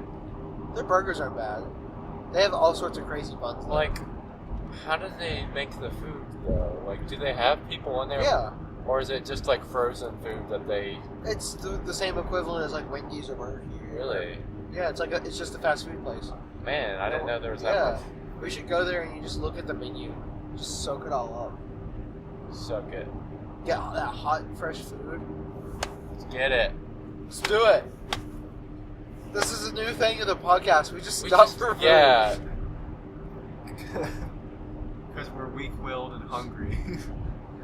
Next time, when we start going to the restaurants in Blacksburg, like right there, that one will be okay because we'll do that before. Yeah, that's gonna be elevating this to a whole new level of really good food. When we go to Mellow Mushroom, that's gonna be the best podcast we've had. Although we might be like dead after it because like, oh, that was so good.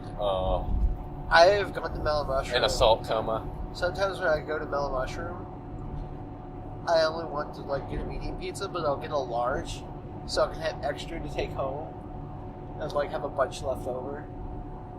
That's the way to do it. I literally one time drove because I didn't know there was a Mellow Mushroom in Blacksburg. I only knew the one in Bristol, Tennessee border. I drove all the way there just to get their food. Wow. Like I didn't eat out there. I drove, got it, and came back. And how long did that take? It's like an hour, 45-minute drive. Wow. Yeah. That's dedication. Their pizza's that good. They have a brownie called the Mary Jane. Why is it called that? Yeah, because it's something if you're really high you would want. Is it like the most like extra brownie. Yeah, it really is. Their whole thing is Gosh.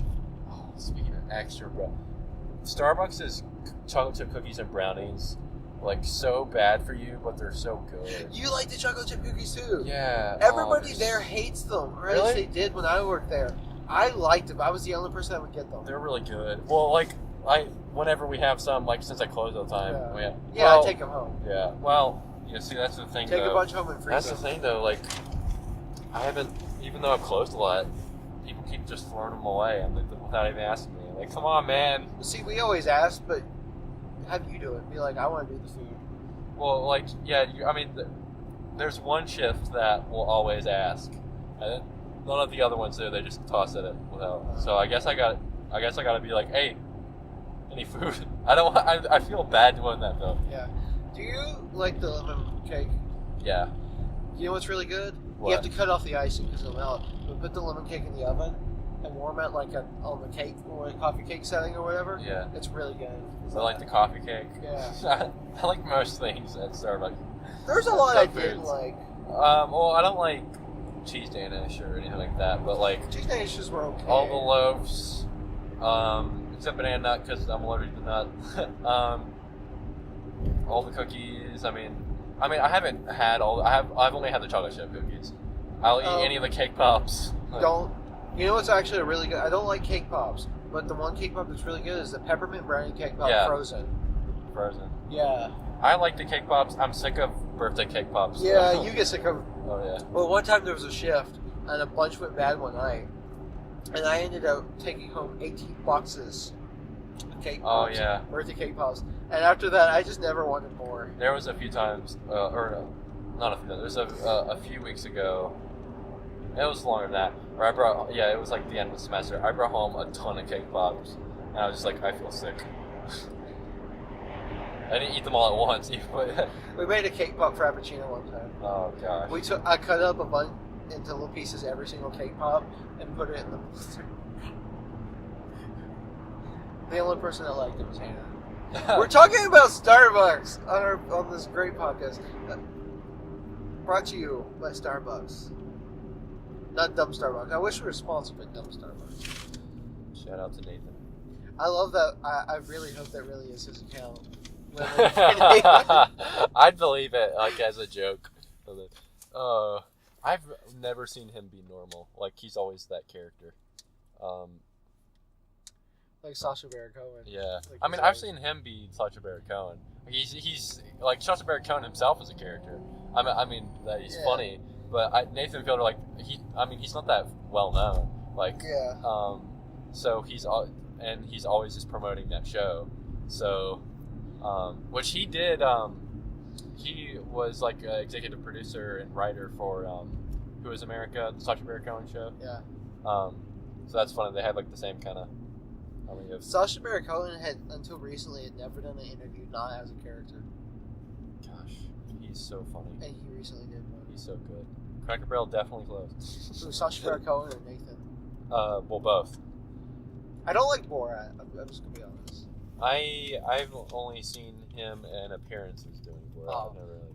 I was gonna say, do you remember Bruno? Yeah, That was a big controversy when that came out. yeah, because of the gay thing at the end, Yeah. and like they actually had a wrestling thing of like a bunch of prisoners were there and they were like trying to kill him. Yeah. Arby's, we have the meats. Do you eat at Arby's a lot? I've done it. A decent amount. I'm kind of Yeah. sick of it. So. Yeah, same. I don't really like much anything at Arby's. And I started doing it again where I work now because there's a 24-hour Arby's. And it's the only thing between work and my house that's not like gas station food. Because you know how gas station food. I wonder if Sheet's food is even going to be even better at this time. Oh, late at night. Yeah. That's the best time to get it. To that. Yeah. Yeah, I guess trust because people go in there high. I guess. It's wrong and stuff. You go to a liquor store and then you go to Sheets. Dine-in Wi-Fi, but Wi-Fi is just the signal. Oh yeah, I always forget they do have the dine-in area. That's weird. Like you, if you want to sit down and eat inside sheets, you can do it. But no, the correct way is in your car. I mean, pretty much. Sheets, bros, copies. All right. Okay. Is this the end of the podcast, or? I don't know. We'll find out. Maybe bye. Well, we gotta rate it at some point, so We I guess should we have do- to come back. Yeah, we'll have to do it for that. So, arbitrary rating scale. Final verdict on the favorite. We never stopped recording. That's all an illusion. All right. I'm giving it 4.5 shot birds out of 5 crushed rabbits. I'm giving it 6 rabbit sex. Rabbit orgasm. 6 weird eye patches that aren't eye patches. So, next time you hear from us, you'll get to hear how wrong our Oscar predictions were. Oh yeah, that's exciting. So, where can people find you? People What can is your find home me. address? My home address is 511 Big Bird Drive in sunny California, West Virginia. That's probably a real place. Sunny California, West Virginia. But what's your? I was going to say we plug our Twitter handles, but I can't remember what yours is. And mine is K2_Kelso. I think. Let's find out. In the meantime, I'm gonna eat the food. Yeah, you actually, yes, you're right. I have to. My Twitter is at Bobbert Unwise. So follow us for those fresh dope comments that we totally offer. Colson doesn't have a homeless realistic though. All crazy. Man, we're so terrible. Food. This is turning into a food podcast. And it's not good food. It's like fast food. Well, if we go to the Mellow Mushroom, that's a little better quality.